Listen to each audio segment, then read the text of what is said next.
Oh, nasaan na si Nonoy? Ay naku na lang yung batang yan. Wala siya rito sa loob ng bahay. Malamang naglalaro siya ng mag-isa sa gubat. Ewan ko nga ba riyan? Ano bang nilalaro niya ron? Napakaraming bata rito sa ating baryo na pwede niyang makalaro ah. Ewan ko ba riyan? Pagsabihan mo na lang kapag nakauwi na. Parang hindi nakikinig sa akin eh. O siya, sige. Ako nang bahala. Ay siya nga pala. Alis muna ako ha. Tutungo ako sa bukid dahil naiwan ko ron yung ating asarol. Babalik din naman ako kagad. O sige Dindo, magsombrero ka. Sobrang init ng panahon ngayon eh. Baka kumapano ka. O sige. Saka subukan ko na rin palang daanan sa gubat yung anak mo. Ay mas maigi pa nga. Pauwi mo na nga siya. Baka maengkanto pa yun sa gubat eh. Yan nga ang pinangangambahan ko eh. Hindi natin alam kung ano-ano mga nilalang na nakatira sa gubat. Kaya nga. O basta, pauwi mo na siya. Kapag magmatigas yun, papaluin ko siya ng patpat na kawayan, sabihin mo yun sa kanya. Bahagyang napatawa si Mang Dindo sa sinabi ng kanyang asawa. Minabuti na lang niyang magpaalam kay Aling Marites. Noong naglalakad na ito patungo sa gubat, sa hindi inaasahan ni Mang Dindo ay nakaramdam siya ng kakaiba. Kinabahan siya nang hindi niya alam ang rason. Mas maigi siguro kung uunahin kong puntahan yung anak namin sa loob ng gubat. Ano bang meron sa gubat na yun at parang nawiwili na siya ron? Binilisan niya ang kanyang paglalakad hanggang sa tuluyan siyang makarating sa gubat. Nang naroon na siya, sinalubong siya ng kakaibang samyo ng hangin. Hindi niya maunawaan kung ano ang ibig sabihin nun. Kaya sinuyod niya ang gubat para hanapin si Nonoy. Nonoy! Nonoy! Nasaan ka na? Umuwi ka na, tinahanap ka ng nanay mo! Nonoy!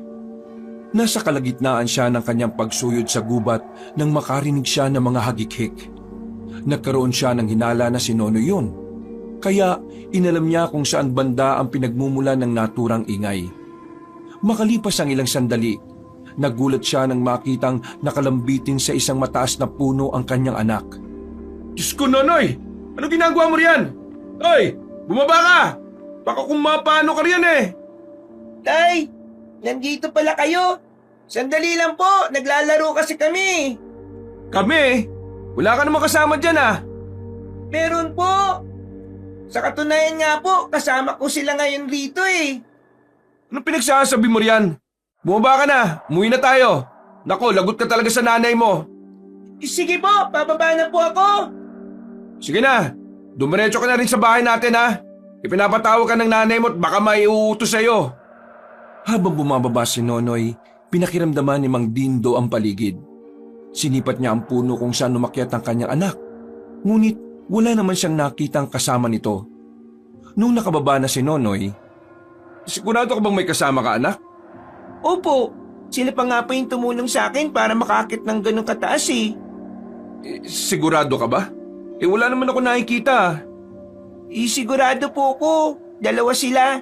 Nakikipagkaibigan sa akin dito sa gubat. Ay Diyos ko. Ay naku, ikaw talagang bata ka oh. Huwag ka nagang pumunta rito ha. Baka mapano ka dahil sa ginagawa mong yan eh. Wala naman po silang ginagawang masama sa akin ha. Sa ngayon, wala. Malay mo sa susunod, may masama na pala silang balak laban sa'yo. O sige na anak, huwag ka nang bumalik sa gubat na to ha. Muwi ka na. Opo itay. Mabuti naman at naiintindihan mo ako. Sinundan na lang ni Mang Dindo ng tingin si Nonoy nang magsimula na itong tumakbo pauwi. Nang makalayo na ang bata, ilang beses pang nagpalinga-linga si Mang Dindo upang hanapin ang sinasabi ng kanyang anak na mga kaibigan nito.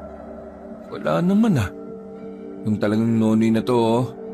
Ang hilig gumawa ng kwento. Pero teka, hindi kaya engkanto yung nakasalamuha niya? Dulot ng kanyang pangamba, nagpasya na lang si Mang Dindo na tumungo sa kanyang bukid upang kunin ang kanyang asarol. Nang tuluyan na siyang makalabas sa gubat, mas lalo niyang binilisan ang kanyang paglalakad. Nasa kalagitnaan na siya ng pagbaybay ng daanan patungo sa sinasaka niyang bukid nang makaamoy siya ng mabangong samyo. Ano ba yun? Parang nabubulok na laman. Tinuyod niya ang kanyang dinaraanan hanggang sa matigilan siya nang makita niyang napakaraming langaw sa unahan. Napatakip siya ng kanyang ilong. dahil sa umaalingasaw na amoy nun. Walang yan naman oh. Kaninong kambing to?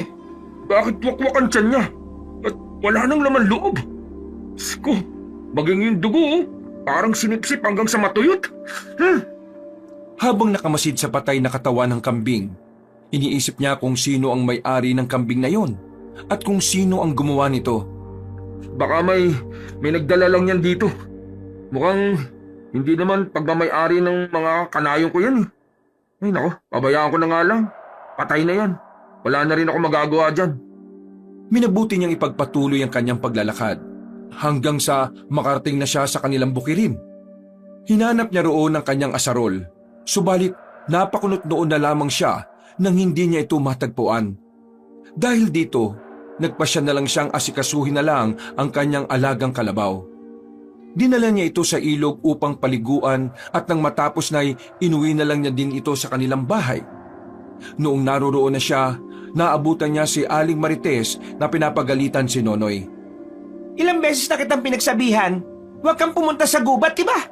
Delikado roon. Maliban sa mga mababangis na hayop may mga engkanto pang posibleng nakatira roon. Pasensya na po kayo, Nay. Hindi na po ako maglalaro doon. Hindi na ako makikipagkaibigan sa mga kaibigan ko roon. Kaibigan? Paano ka naman nagkaroon ng kaibigan doon? Walang nakatira roon. Bakit nakakalaro ko po sila?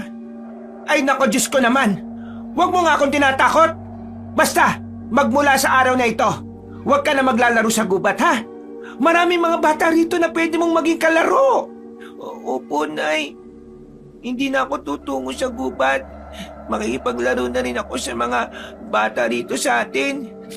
Minabuti na lang ni Dindo na itali ang kanyang kalabaw sa pinakamalapit na puno sa kanilang bahay.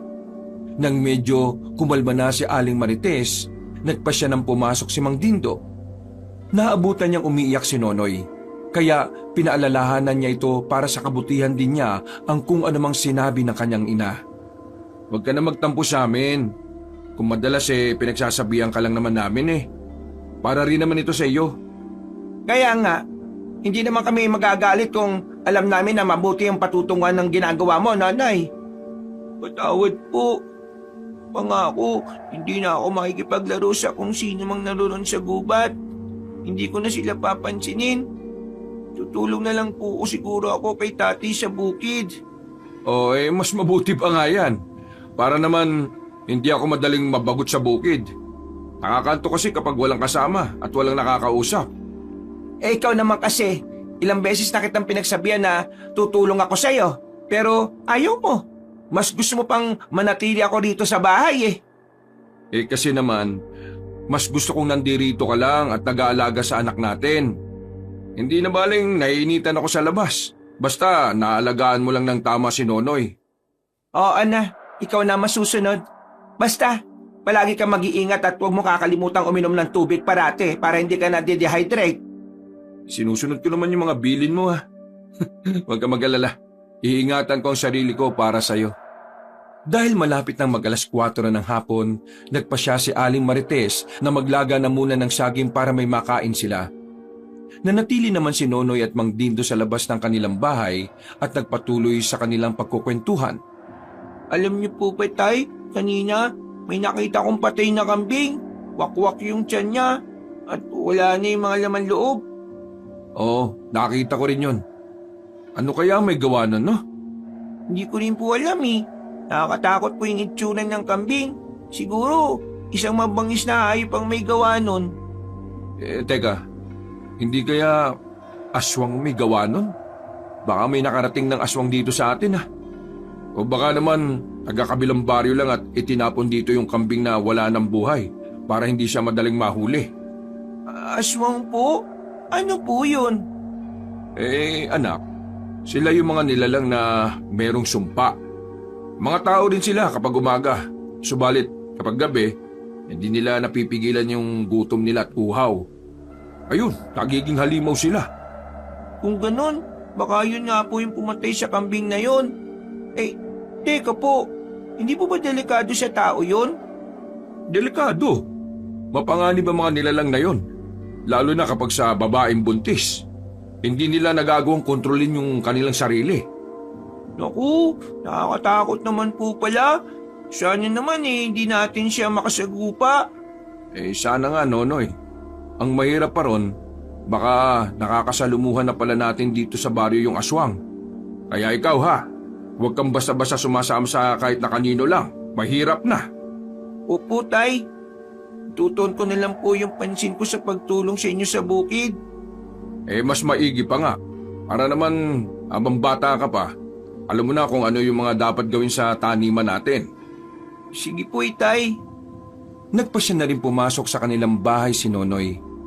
Samantala, naiwan si Mang Dindo sa labas ng kanilang bahay. Hindi niya maiwasan ang kutuban ng hindi maganda.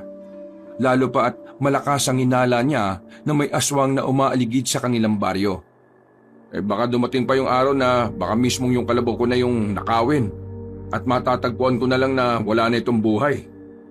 Napabuntong hininga na lang siya habang nakatitig sa malayo.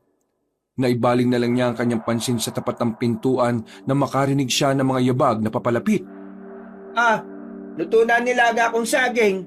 Eto. Sandali at kukuha lang ako ng ginamos para may sausawan tayo. Akin na, Marites.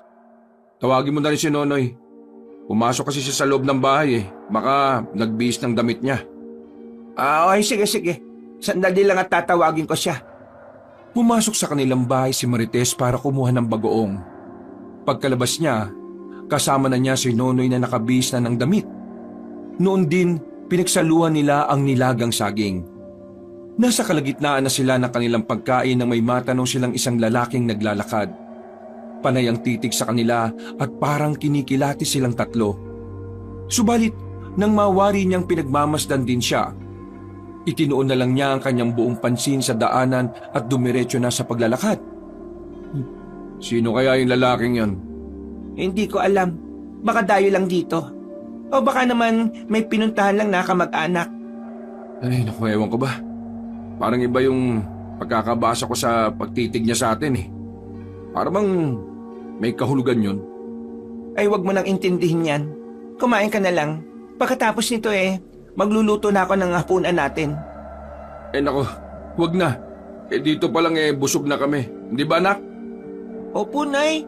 Kahit wag na kayong magsaing, kontento na kami dito. Ang sarap nga Ay nako, kayo ang bahala. O paano? Ito na lang yung magsisilbi nating hapunan, ha? Oo, sige, Marites. Para naman makapagpahinga tayo na maaga. Maaga rin kasi akong tutungo sa bukid kinabukasan Susama na ako sa inyo, Tay, ha? Tutulong po ako sa trabaho niyo sa bukid natin. Mas maigi nga akong ganyan, anak. Para matuto ka na sa murang edad mo. Huwag kang gumaya sa ibang bata dyan, ha? Walang inatupag kundi ang paglalaro. Tama ang nanay mo. Dapat, bata ka pa lang sanay ka na sa pagbabanat ng buto. Sa hirap ng buhay ngayon walang aasenso kung walang kakayod. Nagpatuloy ang kanilang pagkukwentuhan hanggang sa maubos nila ang kanilang saging. Kagaya nga ng kanilang napag-usapan, hindi na sila nagapunat. Pagpatak pa lang ng 6:00, nakasara na ang kanilang mga bintana at pintuan. Nakalatag na rin ang kanilang banig. At nagpapaantok na sila. Makalipas lang ang humigit kumulang 15 minuto, tuluyan na silang nakaidlip. Kinabukasan, Marites, pupunta na ako sa bukid ha. Kailangan kong tapusin ang naudot kong pag-aararo doon. O siya, sige. Paano yan? Hatiran kita rin ng pagkain? Wag na. Wag na. Ako na lang ang uuwi. Baka hindi naman abutin ng kalahating araw yung pag-aararo ko Teka. Akala ko ba isasama sa'yo si Nanay? Oo nga pala. Nasaan na ba siya? Baka tulog pa yun siguro saka na lang. Saglit lang naman ako rin sa bukid Ay, nasama ako sa inyo. Ayan na pala siya sige. Kumain ka na muna ng agahan, Nonoy. Hihintay na lang kita. Sige, kumain ka na rin din para may lakas ka. Nagkape ka lang kanina, di ba? Sige nga. Kakain na rin lang ako. Para kahit pasado 12:00 na kami makauwi hindi kami masyadong gugutumin. Kaya nga. O sige na. Halina kayo sa kusina at ipaghahain ko na kayo. Napatangon na lang ang mag-ama kay Aling Marites. Noon din, sumama sila sa kusina. Nang nakapaghain na siya, Kumain na rin si Mang Dindo at Nonoy. Pagkatapos nila, Alis na po tayo, Tay. "Oo anak, tayo na't nang makauwi rin tayo kaagad. Magsuot ka ng sombrero ha, at baka mainkanto ka ron." Hay, kayong dalawa. Magdala nga kayo ng tubig nyo at sobrang init ng panahon. Opo, sandali lang at kukuha ko ng galon na paglalagyan ng inumin natin na tubig. Nang makalis si Nonoy, sinabi ni Mang Dindo ang patungkol sa nawawala nilang asarol. Sinabi na lang ng lalaki kay Aling Marites na ipapahanap niya kay Nonoy at baka makita pa nila roon sa bukid. Nang makabalik na si Nonoy, sinabi ni Mang Dindo sa kanilang anak na hanapin nito ang asarol. Napatungo naman si Nonoy at niyaya niya ang kanyang ama na aalis. Nung nakalis na sila, Tay, totoo po ba yung mga aswang? "Oo naman anak, kaya nga kailangan natin mag-ingat. Hindi dapat natin sila hinahayaan na makapaminsala sa atin." Tay, totoo ba talaga yung mga aswang? "Oo nga anak, nung bata pa kami, minsan na kami nakasagupan yan. Ano po yung itsura nila? May tim yung mga balat nila at puno ng balahibo yung kanilang katawan. Malangis din yun. Tapos, nagbabaga ang kanilang mga mata at may mahaba silang kukot dila." Naku, nakakatakot pala. Sana wala nang ganyan sa ngayon dito sa atin. Sana nga Nonoy, mahirap na. Hindi lamang mga hayop ang mga nganib kundi pati tayo mga tao malalagay sa peligro. Teka po. Kung gano'n ang nangyari sa kambing na nakita natin, baka may aswang na rin dito sa atin. Sino naman kaya ang aswang dito sa atin? Hindi ko alam anak. Napakahirap ang magbintang ng wala kang solidong patunay.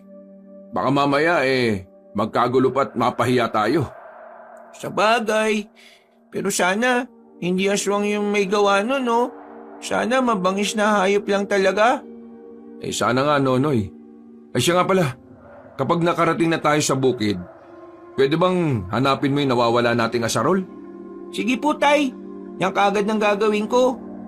Dahil sa kanilang pagkukwentuhan, hindi na nila namalaya na nakarating na sila sa bukid. Nagpahinga lang sila ng ilang minuto at pagkatapos, nagpasya na silang magsimula sa kanilang trabaho. "Anak, subukan mo munang hanapin yung asarol natin. Baka narito lang sa paligid at nakakalimutan ko lang kung saan ko nailagay." Sige po, Tay. Hanapin ko po yun. Basta kapag hindi mo nahanap, bumalik ka na lang kaagad dito ha. At magbunot ka na lang muna ng mga damo sa gilid ng mga pilapil. Nagabal ang mga yan sa paglaki ng mga pananim natin Opo, Tay. Sige po, hanapin ko muna yung asarol. Umalis si Nonoy para hagilapin kung saan naiwan ng kanilang ama ang asarol. Sinuyod niya ang kanilang bukirin mula sa kanilang kubo patungo sa pinakadulong bahagi nito. Noong naroroon na siya sa dulo ng kanilang bukid, iginala niya ang kanyang paningin. Nagkaroon siya ng kutob na naroroon ng kaniyang hinahanap. Saan kaya yung asarol na yun? Ay, teka, subukan ko nga sa banda ron. Biglang natigilan si Nonoy sa kanyang paglalakad. May nakita kasi siyang isang lalaki na gumagawa ng bakod malapit sa kanilang sinasakang bukid. Ha? Sino kaya yung lalaking yun? Teka, mukhang asarol namin yung malapit sa kanya. Tanungin ko nga siya tungkol dun. Minabuti ni Nonoy na lapitan ng mamang abala sa kanyang ginagawa. Nang medyo malapit na siya rito, tinawag niya ang pansin nito. Magandang umaga po. Bago lang po kayo rito? Agad na napalingon ng lalaki kay Nonoy. Pagkakita nito sa bata, agad na napakunot ang noo nito. Animoy iritable ito nang makita ang bata. Sino ka? At anong ginagawa mo rito? Ako po pala si Nonoy. Nakita ko po kasi kayo nagbabakod dito at nakita ko rin yung asarol namin. Yan po Aba, pumunta ka lang dito para angkinin ang asarol ko. Lagyang batang to Hindi mo ba ako kilala? Ako si Diosdado. Talaga naman pong sa amin yan Sandali po, titingnan ko. Makikilala ko po yan. Wag! Akin ang asarol na yan. Bakit mo agawin? Alam mo naman ginagamit ko yan Teka, nasan ba mga magulang mo? Bakit hindi kanila tinuturuan ng magandang asal? Ako pa po talaga ang walang asal. Pinapahanap sa akin ni tatay ang asarol na yan Dito lang pala. Ibig sabihin, ninakaw niyo po yan. Anong sabi mo? Ha? Pagkawi ka ng lalaki ng mga katagang yon, agad niyang kinuha ang asarol at hinawakan. Kita ni Nonoy ang galit sa mukha nito, kaya kinabahan na siya. Ano sabi mo? Pag nanakaw ako? Paano kung biyakin ko yung ulo mo, ha? Sige po, subukan niyo po. Kapag nalaman ng tatay ko yung ginawa niyo, lagot po kayo sa kanya. Ay, nasaan ba tatay mo? Dali mo siya rito at ang malaman niya kung anong ugali mo. Magdidistorbo ka sa akin tapos magbibintangan mo ako? Lagot kayo sa tatay ko, susubo ko kayo. Eh di magsumbong ka. Kahit na 10 tatay padalin mo rito, wala akong pakialam. Hindi ako natatakot.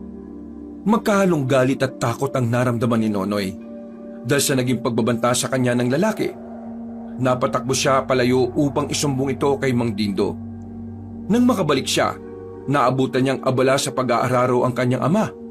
Ngunit nang mawari nitong may kung anong nais na sabihin si Nonoy, tumigil ito sa kanyang ginagawa. Oh, nakita mo ba yung asarol natin? Opo, nakita ko po pero Oh, pero ano? awak po ng isang lalaki doon eh. Diosdado daw yung pangalan niya. Nilapitan ko, kinausap ko. Pero binantaan niya po ako.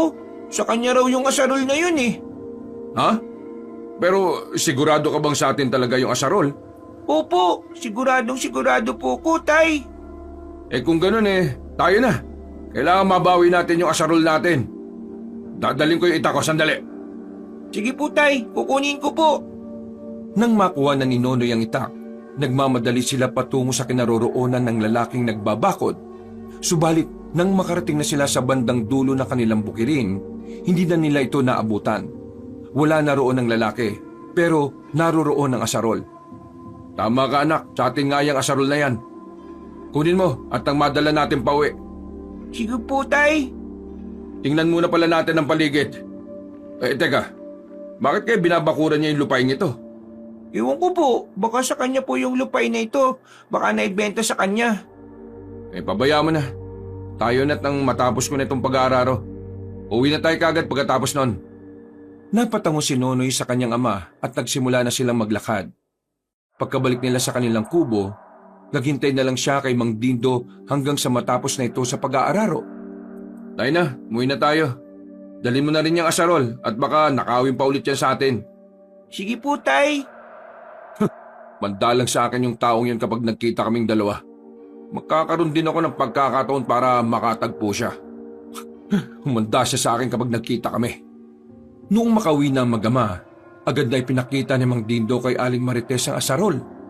Nagulat naman ang Ali at nagtaka siya kung saan nila ito nakuha. Hindi naman nagdalawang isip si Mang Dindo na sabihin ang patungkol sa taong nagnakaw nun. Ayop talaga yung taong yun Kung sino man siya, huwag siyang gagawa ng hindi maganda rito. Abay dayo lang siya. Ang kapal talaga ng mukha, ano? Nakuha pang magnakaw at siya pang matapang. Pasalamat nga siya at si Nonoy lang yung kanyang nakaharap Kung nagkataon, baka tinaga ko siya ng itak ko. Ay, pabayaan mo na. Hayaan na lang natin na ang Diyos na mismo ang magparusa sa kanya. Tsak na hindi siya patutulugin ang konsensya niya. Hindi. Binanta niya si Nonoy Hindi ako papayag na gaganyanin ng isang dayo yung anak natin. Ano? Nagbanta ang taong yon? Oo. Kahit tanungin mo pa yung anak natin. Nonoy, totoo bang sinabi ng ama mo? Opo, bibiyakin nga raw niya po yung ulo ko Siya na ang nagnakaw, siya pa ang matapang. Oh, di ba? Sabi ko sa iyo napakawalang hiya talaga Humanda siya bukas sa akin at makikita rin kami. Napabuntong hininga na lamang si Aling Marites. Dahil oras ng pananghalian, nagpasya silang tatlo na kumain na lang. Habang nanananghalian, pinag-usapan nila ang patungkol sa mga plano nilang itanim sa bukid. Basta, kahit anong itanim mo, sana marami tayong maani. Biyayaan sana tayo ng Diyos. Sana nga Marites, diyan lang tayo makakabawi. Huwag lang din sanang maging sagabal ang presensya ng bagong salta rito. Hindi kasi maganda ako tungkol sa kanya Ako rin. Parang nakakapagtaka. Sumulpot lang siya rito at nagsimulang gumawa ng bakod sa katabing lupain. Huwag lamang siyang gagawa ng ikasasama natin. Hindi ako magdadalawang isip na labanan siya. Nung matapos na sila sa kanilang pag-aapunan, nagpasya na silang tatlo na magpahinga. Ngunit kahit na anong gawin ni Mang Dindo at Nonoy ay hindi sila makaidlip. Dahil himbing na rin sa pagtulog si Aling Marites, minabuti na mag-ama ang bumaba muna para magpahangin. Alam mo anak, hindi talaga maganda yung kutob ko sa taong yun eh. Ako rin po. Parang walang mabuting gagawin eh. Sipin nyo, siya na ang nagnakaw, siya pa galit. Hindi kaya may iba siyang pakay rito sa baryo natin? Ano pong ibig niyo pong sabihin? Baka may kung ano siyang masamang gagawin dito sa atin eh. Ano kaya kung alamin natin kung saan siya nakatira? Ano po ba yung binabalak niyo, Tay? Gusto kong matyagan yung taong yon. Nais kong malaman kung ano ang kanyang ginagawa at kung ano ang talagang pakay niya rito. Sige po, sasamahan ko po kayo. Kung ganon, subukan natin alamin kung saan ang bahay niya. Kunin mo yung itak ko. Sige po, sandali lang po, kukunin ko. Nagmamadaling umalis si Nonoy. Pagbalik niya, may dala na siyang 2 itak. Isinara na rin niya ng mabuti ang pintuan ng kanilang bahay. Dahil isang gabi na lang ay kabilugan na ng buwan. Hindi na sila nagdala pa ng sulo. Kailangan mag-ingat tayo. Hindi natin alam kung ano ang ating madadatnan doon. Kaya nga po, natatakot nga po ako pero dahil kasama ko kayo, alam kong walang mangyayari sa atin. Huwag ka mag-alala. Hindi rin tayo magtatagal doon. Hindi kita pababayaan. Wala kang dapat na ikatakot. Opo, Tay, salamat po. Nagsimula silang maglakad patungo sa dulong bahagi ng kanilang bukirin. Nang naroroon na sila, sinuyod nila ang buong paligid.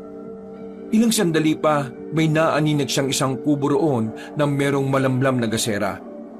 Alam nilang bago lang yon, kaya lumapit sila roon. Huwag kang masyadong gagawa ng ingay ha. Baka mahalata tayo. Yan ba yung bahay ng lalaking yun, Tay? Siguro yan nga.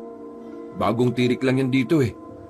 Ewan ko nga ba kung sino yung nagbigay sa kanya ng paintulot para magtayo ng bahay rito at maglagay ng bakod. Dumiretso sila sa kanilang paglalakad hanggang sa makarating sila sa tapat ng isang kubo. Nang naroon na sila, nagmatsyag sila sa paligid. Sobrang tahimik at animoy walang tao sa loob. Mukhang walang tao sa loob ah. Hindi ko alam. Silipin na lang natin. Maghanap tayo ng siwang. Sige po, mas maigi po siguro kung papasok ako sa silong at doon ako sisilip. O sige Nonoy, pero mag-iingat ka anak ha. Opo. Naganap sila ng kani-kanilang pwesto para makasilip sa loob ng bahay. Subalit pareho silang nabigo nang mapagtanto nilang walang tao sa loob. Walang ano-ano, nakarinig siya ng mga kaluskos na papalapit sa naturang kubo. Dahil dito, pareho silang nataranta. Anak, umalis ka na riyan. Dali, may taong papalapit dito. Baka siya na yan. Sige po, sandali lang po itay. Ay, naku, nasipa po yung kaldero. Ano ba? Huwag kang gumawa ng ingay. Dulot ng kanyang pagkataranta, nasagi ni Nonoy ang isang lumang kaldero sa silong. Nakagawa siya ng ingay, kaya mas lalo silang nabahala. Saktong pagkalabas niya sa silong, nakalapit din ng tuluyan ng isang bulto ng tao na may kung anong hinahatak. Halika, magtago muna tayo. Baka makita niya tayo rito. Sige po, doon po. Masukal yung baging yun, Tay. Tayo na. Nagmamadili sila sa pagtatago sa masukal na bahagi. Habang nakaupo roon at nakakubli, ilang beses silang napasilip para alamin kung ano ang naroroon. Ano kaya yung hinahatak ng taong yun? Hindi kaya aayop yun, Tay. Lapitan ko kaya para malaman po natin kung ano yun. Wag! Panigurado mahuhuli ka niyan. Mahirap na. Dumito na lang muna tayo at dito na rin tayo magmatsyag. Sige po, Tay.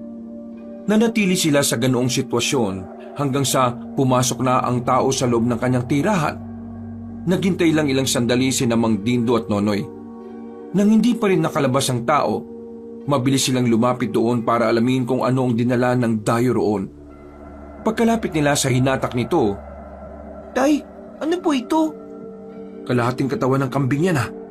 Sinasabi ko na nga ba, hindi maganda yung kutob ko sa kanya eh. Paniguradong, ha? May pababa ng bahay, Tay. Magtago po muna tayo. Dali, kailangan hindi tayo makita rito.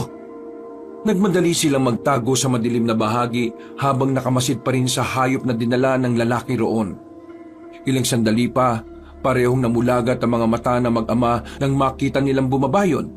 At nang mapagmasdan nila ng maigi, nagbabaga ang mga mata nito. Saan naman kaya nagmulang lupalop yung Diyosdado na yan? Isa nga siyang aswang. Baka delikado tayo dito, Tay. Umalis na tayo dito. Akmang aalis na sana silang dalawa nang makita nilang nakamasid sa kanilang pinagtataguan ng lalaki. Sumisinghot ba ito sa ere at tila may inaamoy siya? Sino nandyan? Magpakita ka! Anong ginagawa mo rito? Naamoy kita! Pilit na nagtago ang mag-ama. Halos hindi na sila makahinga para lang hindi maramdaman ng lalaki ang kanilang presensya. Paano niya nalaman ang presensya natin dito? Teka, ano ba yung mabaho, Nonoy? Sorry po, Tay. Sa sobrang kaba ko po, natay na ako. Ay, kaya pala alam niyang may ibang tao rito eh. Kasi may amoy tae. Ikaw talaga oh. Sorry po, Tay. Di ko na talaga napigilan eh. Nasa ganong sitwasyon silang dalawa nang makita nilang tumalikod na ang lalaki. Hinatak nito ang kalahating katawan ng kambing papasok sa kanyang tirahan. May pagkakataon na tayo. Kailangan na natin makatakas. Takbo! Uwi na ba tayo sa bahay natin, Tay? Hindi. Sa ilog muna tayo dediretso. Ang baho mo eh. Maghugas ka muna ron. Hindi na nila inaksaya pa ang panahon. Tumakbo silang mag-ama patungo sa ilog. Hindi na nila nagawa pa makalingon dahil sa pagmamadali. Pagkarating sa ilog, naglinis ng kanyang katawan si Nonoy. Pagkatapos nito, nagpasya na silang dalawa na umuwi. Napagkasundo nila na ilihim ang nangyari. Pagka-uwi nila sa kanilang bahay, nagbihis lang si Nonoy at nagpasya na silang dalawa na matulog. Kinabukasan, Nonoy, dali mo sa bukid yung kalabaw natin ha.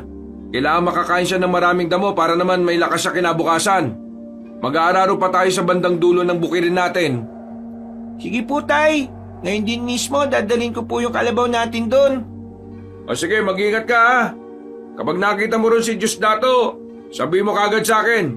Dapat siyang managot dahil sa kanyang mga ginawa sa'yo. Opo, Tay. Sige po, alis na po muna ako. Nagmamadaling bumaba si Nonoy sa kanilang bahay. Nang tuluyan na siyang nakalabas, pinuntahan niya ang kanyang kalabaw. Halos hindi siya makapaniwala nang mapagtanto niyang naroroon pa ang tali ng kanilang alaga. Ngunit wala na ito roon. Nilapitan niya ang puno at nakita niya ang iilang bahid ng dugo roon at maging sa lupa. Itay! Nay! Yung kalabaw po natin, nawawala! Ano sabi mo? Sandali, bababa ko riyan!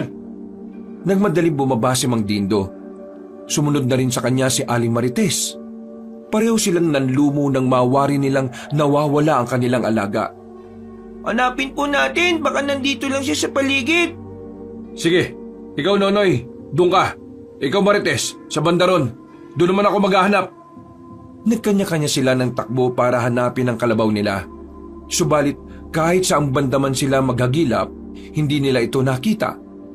Nung makabalik na sila sa tapat ng punong pinagtalian, Tay, may nakita akong bahid ng dugo sa lupa at maging sa puno. hindi kaya...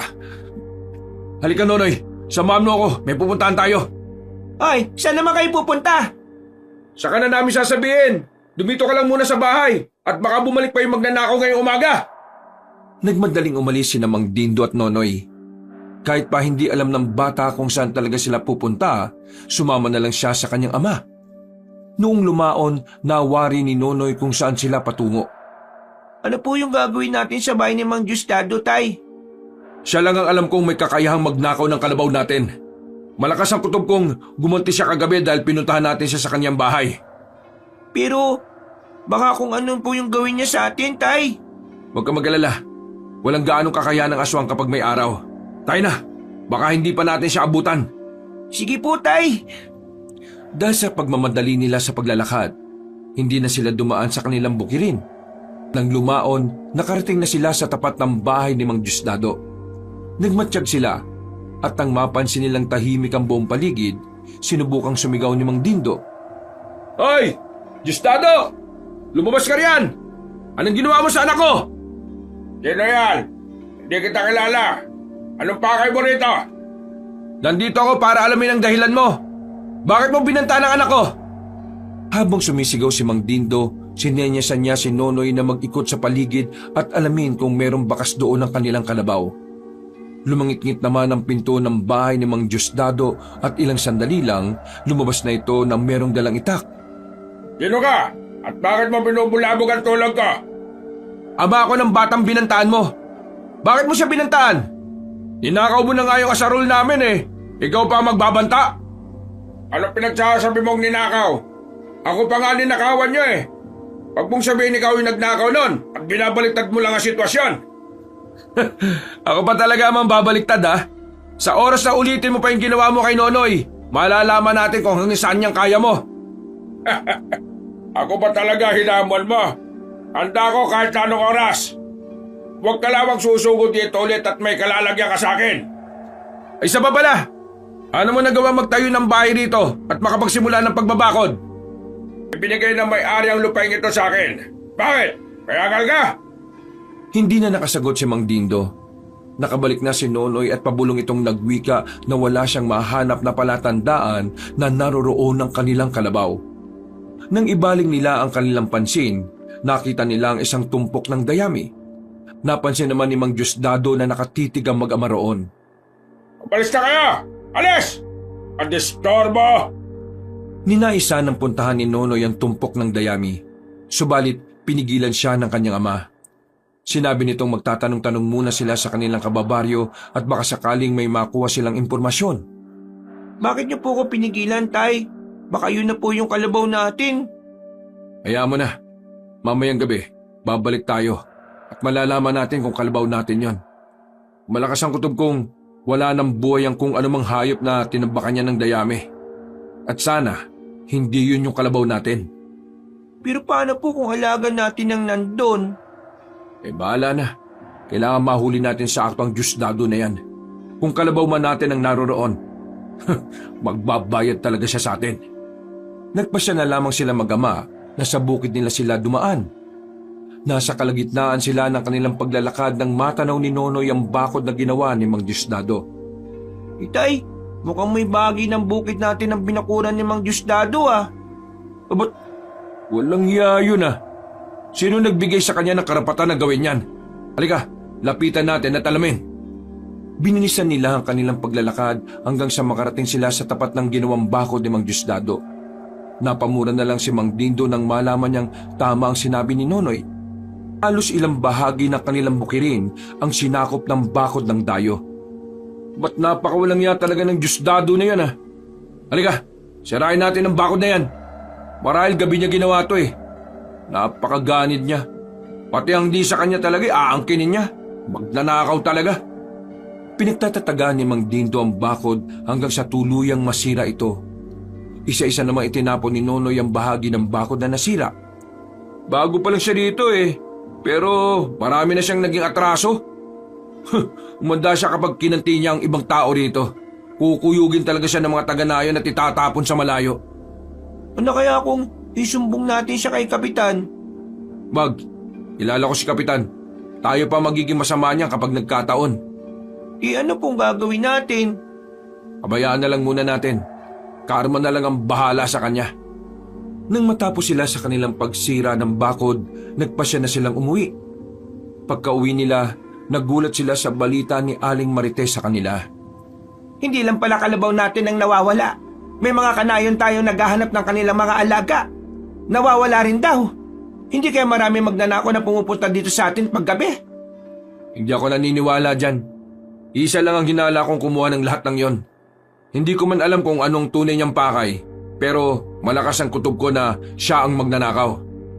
Kung ganon, sino? Sinong posibleng gumawa ng lahat ng ito? Ang dayo rito sa ating baryo, si Diosdado. Siya lang naman ang may potensyal na gawin yan eh. Paano mo naman nasabi yan? Bago pa lang ang tao rito ah.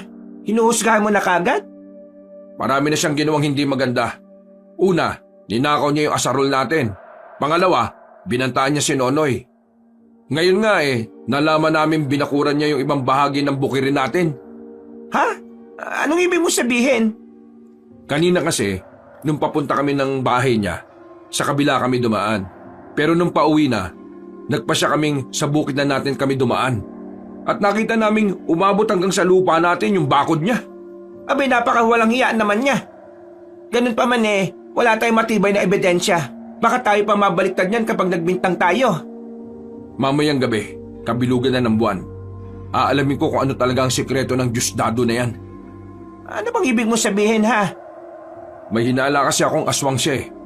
May katibayan na ako, pero hindi pa yung sapat. Mamaya, malalaman ko kung ano yung totoo. Eh, wag mo nang ituloy kung ano man ang binabalak mo dito. Mapapahama ka lang yan eh. Walang masamang mangyayari sa akin. Magmamatsyag lang naman ako sa paligid eh. Saka babalik din ako kagad dito sa bahay. Ay nako, ikaw nang bahala. Pero kinakailangan mo mag-ingat, ha? Baka mahuli ka niyan at ano pang gawin sa'yo. Hindi. Hindi ako natatakot sa kanya. Handa ako makipagpatayan para lang mapangalagaan kung ano mang akin. Binalak na niyang agawin ng bahagi ng ating lupain eh. Huwag lang magkataon na siya rin ang nagnakaw ng kalabaw natin na may ewan ko na lang talaga. Matapos sa kanilang pag-uusap, nagpaalam si Mang Diosdado sa kanyang asawa na hahasain na muna niya ang kanyang itak. Sinabihan na rin niya si Nonoy na dalhin ang iba pa nilang mga itak. At nang meron siyang pagpilian. Habang naghahasa ng mga itak, nakatayo lang si Nonoy sa tabi ng kanyang ama. Sasamahan ko po kayo mamayang gabi, Tay. Ay, wag na anak. Kaya ko ng sarili ko. Hindi naman ako magtatagal dun eh. Pero baka kung mapano po kayo. Dumito ko na lang sa bahay natin at bantayan mo ang nanay mo. Pero baka kung... Huwag ka nang magdahilan. Basta, dito ka lang at samahan mo ang nanay mo. Napatango na lang si Dindo sa kanyang ama. Kahit na yun na ang sinabi ng kanyang tatay, hindi pa rin mawala sa kanyang sarili ang pagnanais na samahan nito. Pagkatapos sa kanilang ginawa, nagpasya silang hanapin ulit ang kanilang kalabaw. Subalit hanggang sa tuluyang dumating ang hapon, hindi pa rin nila ito mahanap. Kinagabihan. O paano, alis muna ako. Pupunta ako sa bahay ng Diosdado na yon at alamin kung tama yung hinala ko. Mag-iingat ka, ha? Bumalik ka kaagad. Ikaw, Nonoy, dito ka lang ha. Samahan mong nanay mo. Opo, Tay. Huwag ka nang sumama ron. Masyado ka pang bata para sa kung anumang gulong yon. Sige po, Nay. Natatakot din naman po kung makita ulit si Mang Diosdado eh. Pagkawika ni Mang Dindo, agad itong bumaba. Dala niya ang kanyang itak. Sinundan na lang siya ng tingin ni Nonoy at Aling Marites. Napabuntong hininga na lang ang Ali at napatitig kay Nonoy. Sana walang masamang mangyari sa iyong ama. Ipagdasal na lang natin siya para protektado siya ng sa itaas. Opo, Nay. Alam ko naman na kaya niyang sarili niya eh. Hindi siya mahuhuli ni Mang Diosdado. Sana nga, Nonoy. Sana nga'y gabayan siya ng Panginoon natin. Matapos ang kanilang usapan, saglit na nagpaalam si Nonoy sa kanyang ina para magbawas. Napasapo na rin siya sa kanyang tiyan, kaya napatango na lang si Aling Marites sa kanya. Dahil nasa labas ang kanilang banyo, nagmadali siyang lumabas sa kanilang bahay. Kailangan ko masundan si tatay. Baka kung ano yung mangyari sa kanya. Wala akong pakialam kung masyado pa akong bata. Bago dumiretso ng lakad, napalingon pa siya sa kanilang bahay. Nung masiguro niyang hindi nakamasid sa kanya si Aling Marites, nagmadali siyang umalis. Wala siyang naging pakialam kung wala man siyang dalang kahit na anong panlaban. Ang tanging nais niya ay mahabol ang kanyang ama at masama nito sa kung anuman nais niyang gawin. Kalaunan, may nakita siyang gumagalaw sa hindi kalayuan. Mukhang si tatay yun ah. Dahil kawangis ng kanyang ama ang nakikita niya, mas lalo niyang binilisan ng kanyang paglalakad hanggang sa... Tay, hintayin niyo ako. Sasama po ako sa inyo. Tatakbo na sana siya para mas malapitan ng kanyang sinusundan nang biglang tumigil ang taong nasa unahan niya. Agad itong napalingon sa kanya na naging dason para matigilan si Nonoy. Nanginig ang kanyang buong katawan nang makita niyang nagbabaga ang mga mata ng inakala niyang si Mang Dindo. Naglalaway rin ito ng malapot at animoy wala sa kanyang sarili. Sino ka? Bakit mo ginaya yung tatay ko? Anong ginagawa mo dito sa baryo namin? Hindi sumagot ang nilalang. Napaangin lang yon saka napasinghot sa ere. Walang ano-ano, mabilis itong humakbang upang lapitan si Nonoy. Dahil sa matinding takot naman ng bata, napatras ito. Tatakbo sana siya, ngunit nanlambot ang kanyang tuhod. Hanggang sa napalumpasay na lang siya sa lupa. Pagkalapit sa kanya ng nilalang, napanganga ito at inakma siyang sasagpangin. Tay, tulungan mo ako! May aswang dito! Hindi naman natinag ang aswang sa naging pagsigaw ni Nonoy. Inilapit niya ang kanyang bibig sa leeg ng bata, ngunit natigilan nito at napaungol. Nakasalot kayo, aswang kayo! Matagal ko na kayong hinahanap! Nandito na pala kayo! Napag-alaman ni Nonoy na tinaga ng matanda ang aswang sa batok. Ngunit dahil hindi pa ito napuruhan, muling tinaga ng matanda ang aswang. Napugutan ng ulo ang nilalang at mas lalong nahintakutan si Nonoy. Huwag ka matakot, bata. Wala akong intensyon na saktan ka. Sino po kayo?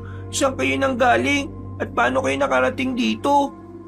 Narinig ko lang ang pagsigaw mo at nakaramdam ako ng kakaiba. Alam kong nangangailangan ka ng tulong. Kaya lumapit ako rito. Ako nga pala si Lauro. At hindi na mahalaga kung saan ako nanggaling. Ano po bang pakay nyo dito? Wala naman. Naawa lang ako sa batang katulad mo. Kung hindi ako lumapit para patayin ang aswang na yan baka ikaw rin ang kanyang pinatay. Maraming salamat po, Tandang Lauro. Utang ko sa inyo ang buhay ko. Walang anuman yon, bata. Teka, anong ginagawa mo rito? Hindi mo ba alam na delikado rito sa labas ngayong gabi? May mga aswang na nakarating dito at nagkaroon sila ng piging.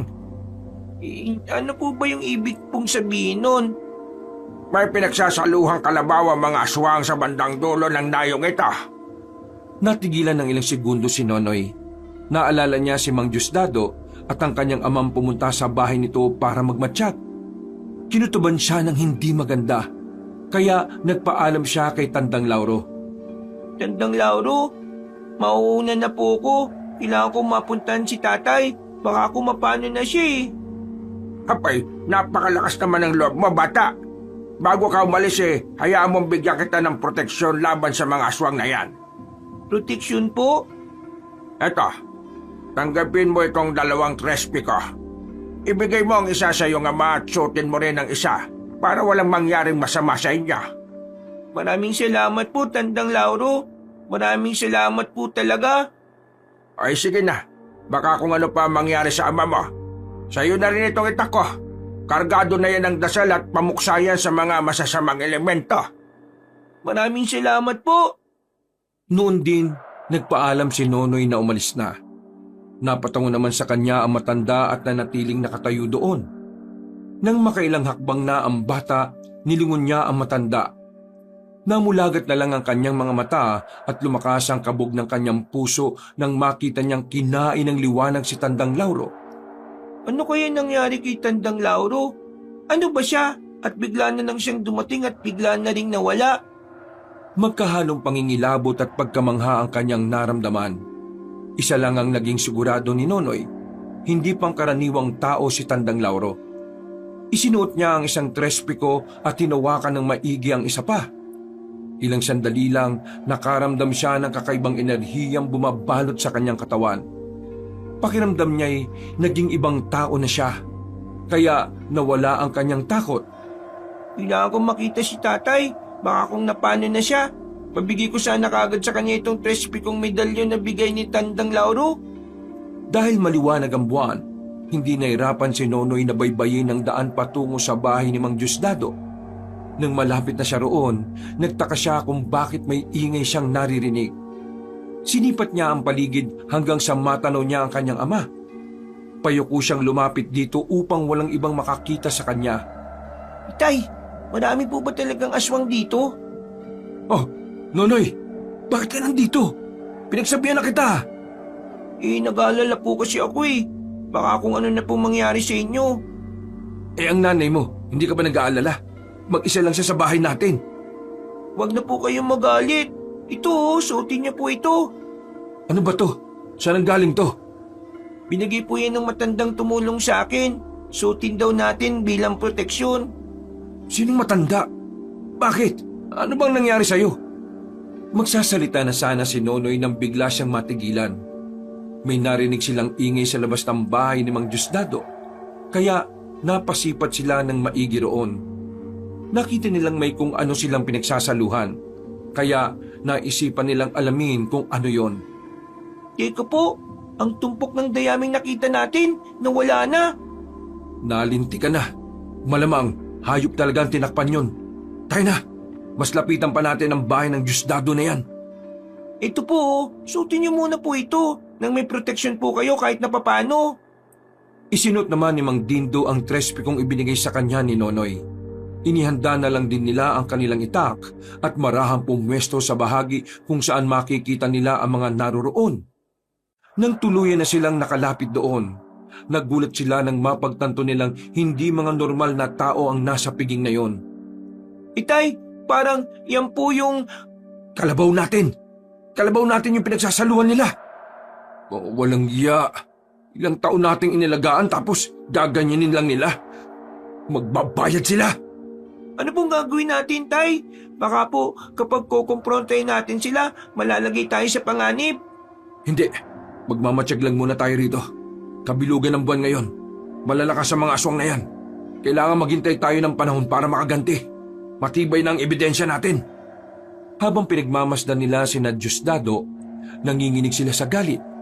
Dahil sa kanilang nasaksihan, mas napatunayan nilang aswang ang dayo at maging ang mga kasamahan nito. Nakakatakot ang mga mukha nila. Ganyan din yung itsura ng mga nilalang na sumugod sa akin kanina eh. Ano? Ang ibig mo sabihin? Wala nang nagawa si Nonoy kung hindi ang sabihin ng patungkol sa naging karanasan niya at kung paano siya tinulungan ng matanda.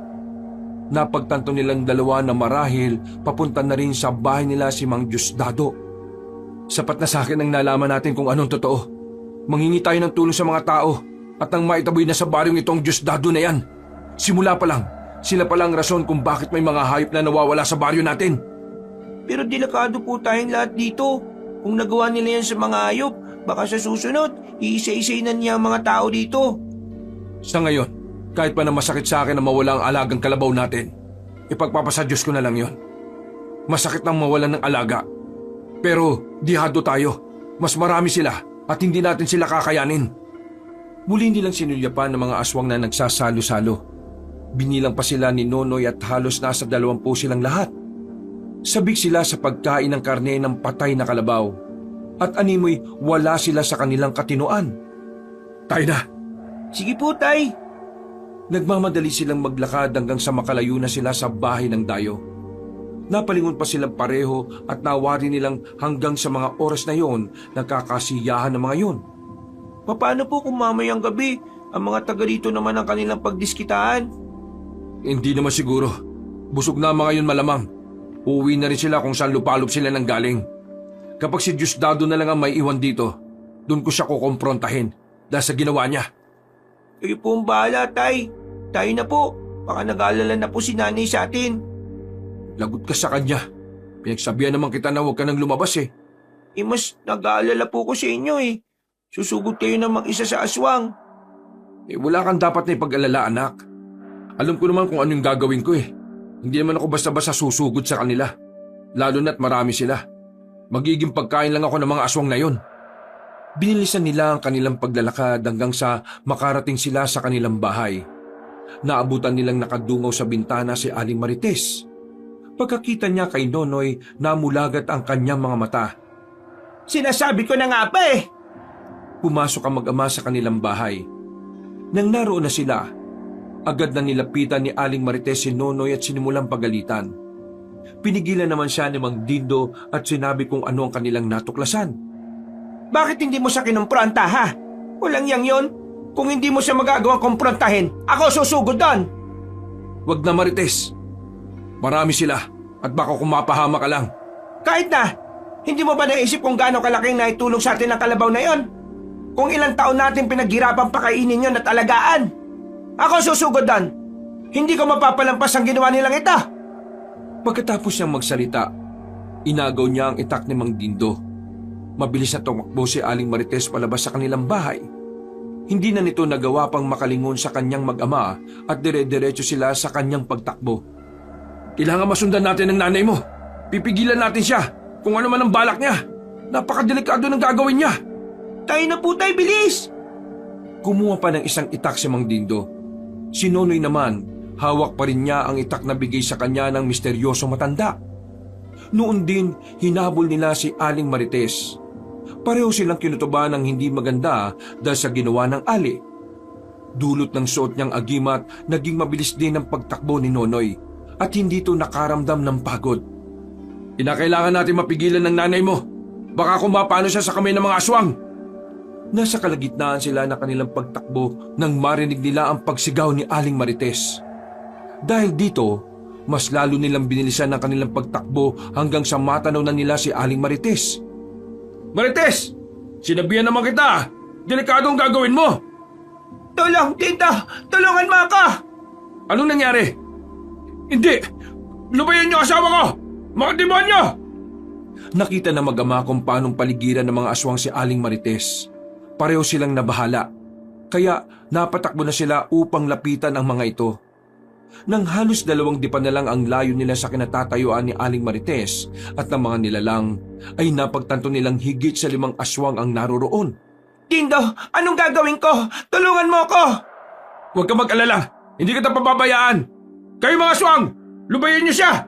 At akong halapin niyo! Kami ang kalabanin niyo, huwag si nanay! Noon din, dumampot ng bato si Nonoy at ibinato sa isa sa mga aswang. Naggalit ito, kaya ibinaling niya ang kanyang pansin sa bata. Kapag hindi niyo lulubayan ng asawa ko, susuguri ko kayo at papatayin! Dahil sa sinabi ni Mang Dindo, humakbang ang 3 aswang upang lapitan siya. Ang 2 naman ay naiwan at napahawak sa magkabilang braso ng ali. Dito ka lang sa likuran ko. Huwag mo nang kalabanin ng 2 aswang na yan na may hawak sa nanay mo. Akong bahala sa kanila. Baka kung mapano ka pa kapag kinalaban mo mga yan. Pero baka po kung anong gawin nila kay nanay. Huwag kayo magkakamaling saktan ng asawa ko. Hindi ako titigil hanggat hindi ko kayo napapatay. Dahil sa kanyang sinabi, napaangil ang 2 aswang. Inikutan naman sila Nonoy ng 3 aswang at naganda ang mga ito sa pag-atake. Napahawak naman ang maigpit sa kanilang mga itakang mag-ama habang hinihintay kung ano ang susunod na gagawin ng mga aswang. Ganda mo sarili mo, Nonoy. Sige po, tay! Sa isang pagkisap ng mga mata nilang 2, sumugod sa kanila ang 3 aswang. Nag-init ang katawan ng mag-ama at alam nilang dahil yon sa suot nilang medalyon. Bunsod nito, hindi sila nakaramdam ng takot habang kaharap ang mga aswang. Nilabanan nila ang mga ito. At dahil sa taglay nilang bertud na nagmula sa Tres Pico, nagawa nilang ilagan ng mga pag-atake sa kanila. Sige, Nonoy. Huwag ka matakot sa kanila. Mga aswang lang sila. Samantalang tayo ay may tangan at Tres Pico. Hindi ako natatakot sa mga aswang na ito, tay! Natatakot po ko kung anong posibleng gawin ng 2 kay nanay! Tapusin na muna natin ang 3 ito. Saka natin problemahin ang 2. Dahil sa pangamba nila na baka may gawin ng 2 kay Aling Marites, binilisan nila ang pakikipaglaban sa mga aswang. Noong lumaon, naagawa nilang pabagsakin ang 3. Dahil lahat sila ay nasugatan din sa itak na mula kay Tandang Lauro, hindi sila nakagalaw at unti-unting nalusaw ang kanilang katawan. Anong nangyari sa mga yan? Hindi ko alam pero nasugatan ko sila gamit ng itak na to na bigay ng misteryosong matanda sa akin. Kung ganon, magagamit natin yan para lipunin si na Diosdado. Kayo mga aswang! Kapag hindi nyo pinakawalan si Marites, itutulad namin kayo sa mga kasama nyo! Napangisi ang 2 aswang. Binitiwan nila si Aling Marites at palundag na umatake sa mag-ama. Puntahan mo na lang ang nanay mo at iligtas! Ako nang bala sa 2 ito! Sige po! Itong itak ko gamitin niyo po nang matalo niyo po kaagad ang mga aswang na yan! Nagpalitan ng itak si Mang Dindo at Nonoy. Nang makita naman ng bata na susuguri na sana siya ng isang aswang, umilag siya at agad na tumakbo patungo sa kanyang ina. Nay! Huwag na po kayo matakot! Patawad anak, sana nakinig na lang ako sa inyo. Huwag niyo na pong isipin yon, ang malagay ligtas kayo. Habang nakaantabay sa paligid, pinanood nila si Mang Dindo habang nilalabanan ng 2 aswang. Idinalangin na lang ni Aling Marites na magawang matalo ng kanyang asawa ang 2 aswang. Sana naman walang mangyari sa tatay mo. Magtiwala lang po kayo. Hawak niyang itak na nagpapalusaw sa mga aswang. At tsak na hindi magtatagal, magagawa niyang talunin ng mga yan. Kalaunan, bumagsak ang 2 aswang. Sinubukan pa nilang bumangon subalit tinaga na sila sa liig ni Mang Dindo. Nasaksihan naman ni Aling Marites kung papaano unti-unting nalusaw ang mga nilalang na yon. Sabi ko po sa inyo kaya silang talunin ni tatay Napatakbo si Mang Dindo palapit sa kanyang mag-ina. Bago sila umalis para bumalik sa kanilang tirahan, nakinamdam na muna sila sa kanilang paligid. Nabahala sila dahil may ibang aswang na naroroon at naghihintay lang ng tamang pagkakataon upang sumugod sa kanila. Mukhang wala ng aswang sa paligid. Pwede na tayo umuwi sa atin. Pasensya ka na, Dindo. Nadala lang kasi ako ng galit ko. Salamat na rin at naabutan niyo ako. Huwag mo nang intindihin yan. Ang mahalaga, ligtas ka. Kung hindi ako nagkakamali kasama ni Diosdado ang mga aswang na yon. Pasalamat lang talaga siya at wala siya rito. Paano kung malaman niyang pinatay natin ang mga kasama niya? Baka gumanti siya sa atin. Hindi ako papayag na mangyari yan. Dadaan muna sila sa ibabaw ng aking bangkay. Ano kaya kung umalis na muna tayo dito, Dindo? Paano naman ang ating bukirin? Walang mag-aasikaso ron. Isa pa, baka tuluyang agawin yun ni Dindo. Nagawa na nga niyang bakuran ng ibang parte kahit na nandirito pa tayo Hindi bali na. Mas malaga ang buhay natin at kaligtasan, Dindo. Paano na lang kung may mangyaring masama kay Nonoy? Ako sige, o na. Pag-uwi natin, kukuha na lang tayo ng gamit natin, saka aalis na tayo dito. Tutungo tayo sa kabilang baryo. Salamat naman, Dindo, at pinakinggan mo ako. Mas maigi pang dun muna tayo. May mga albularyo roon na pwedeng tumulong sa atin kung sakali. Kayong dalawa lang ni Nonoy ang mananatili roon. Babalik ako rito. Kailangan kong bantayan ang bukid natin. Dahil sa kanilang pagkukwentuhan, hindi nila namalaya na nakarating na sila sa kanilang bahay. Nonoy, tulungan mo ang nanay mo ha. Magbabantay ako dito sa paligid at baka nakasundan tayo ng mga aswang. Sige po, Tay! Tinulungan nga ni Nonoy si Aling Marites para kunin ang iilang damit nila. Pagkatapos nila, bumaba na sila sa kanilang bahay. Walang yan, Diosdado yan. Umanda siya kapag pinakailaman niya ulit yung bukid natin. Palalampasin ko yung ginawa niya sa kalabaw natin pero kapag inangkin niya yung lupa natin, abay papatayin ko na talaga siya. Huwag mo na munang intindihin yan. Ang mahalaga, makaalis muna tayo dito. Baka balikan tayo ng mga yon. O sige na, doon tayo dadaan sa may maraming kabahayan. Tsak na mag-aalangan ng mga aswang na sundan tayo ron. Bago sila umalis, sinigurado muna nilang walang aswang na nakaabang sa kanila. Nung makasiguro na, nagmadali silang lumisan sa kanilang bahay. Naunang maglakad si Nonoy at ang nasa hulihan naman ay si Mang Dindo. Sa kabutihang palad, nakarating sila sa kabilang baryo nang hindi nasusundan ng aswang. Nang gabing yun, nakituloy na muna sila sa bahay ng isang albularyo. Nagulat pa si Nonoy nang mawari niyang ang albularyong yun at ang matandang tumulong sa kanya ay iisa. Nonoy, siya ang lolo Lauro mo. Matalik na kaibigan siya ng iyong lolo.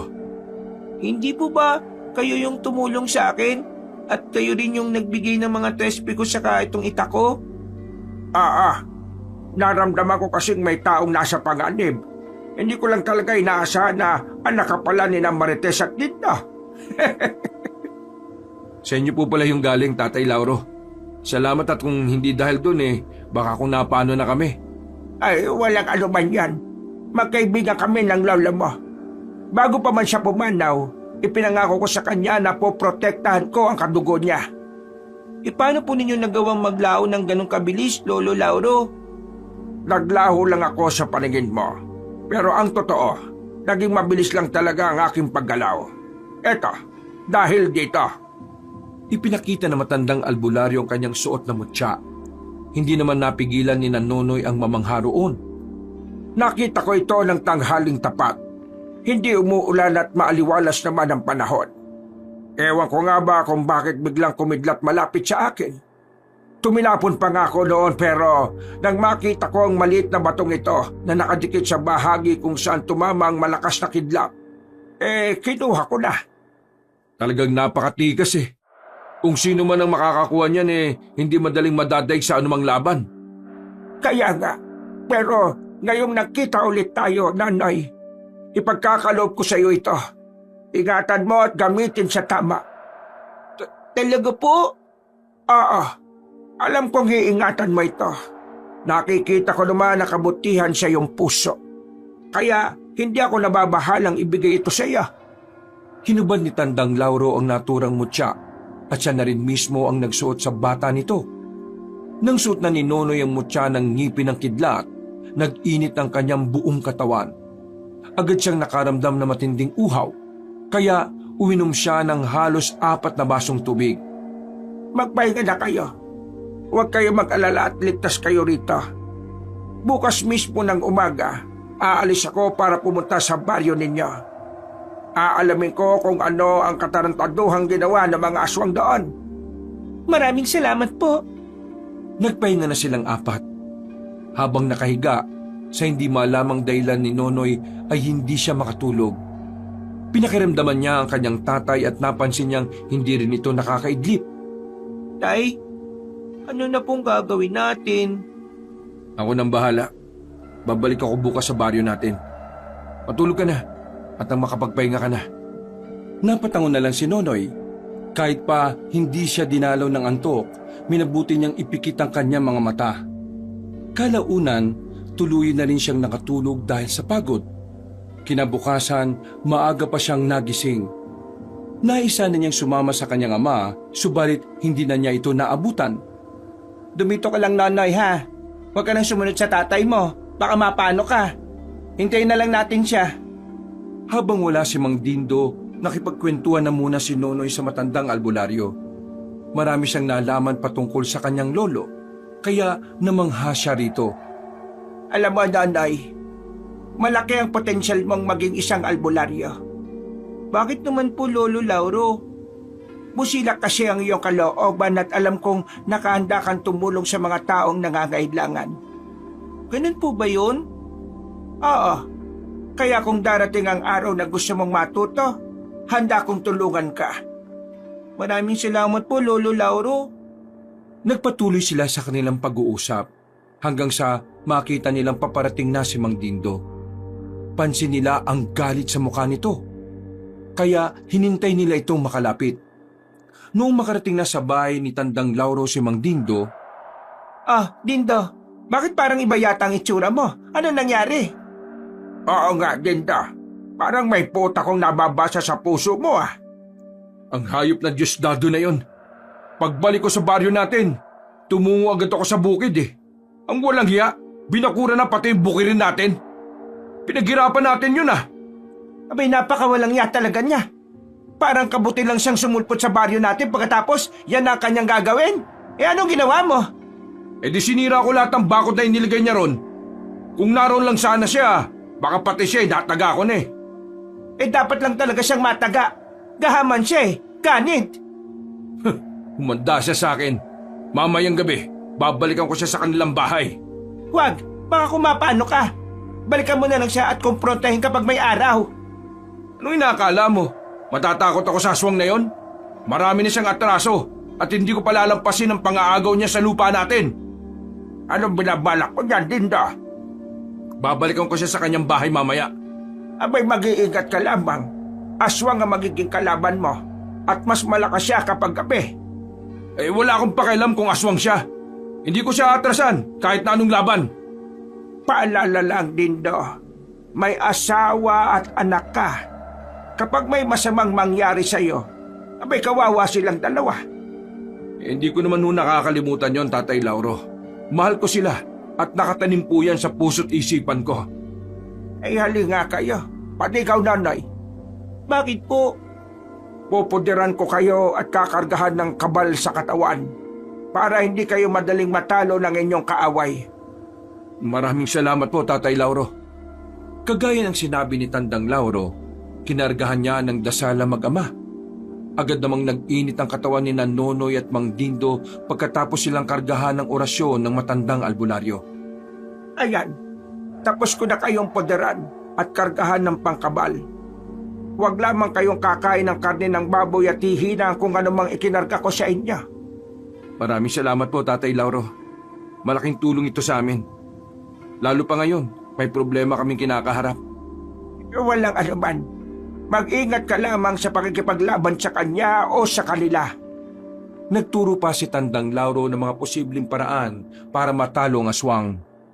Tinandaan naman ni Mang Dindo ang mga sinabi ng matanda at muling nagpasalamat dito.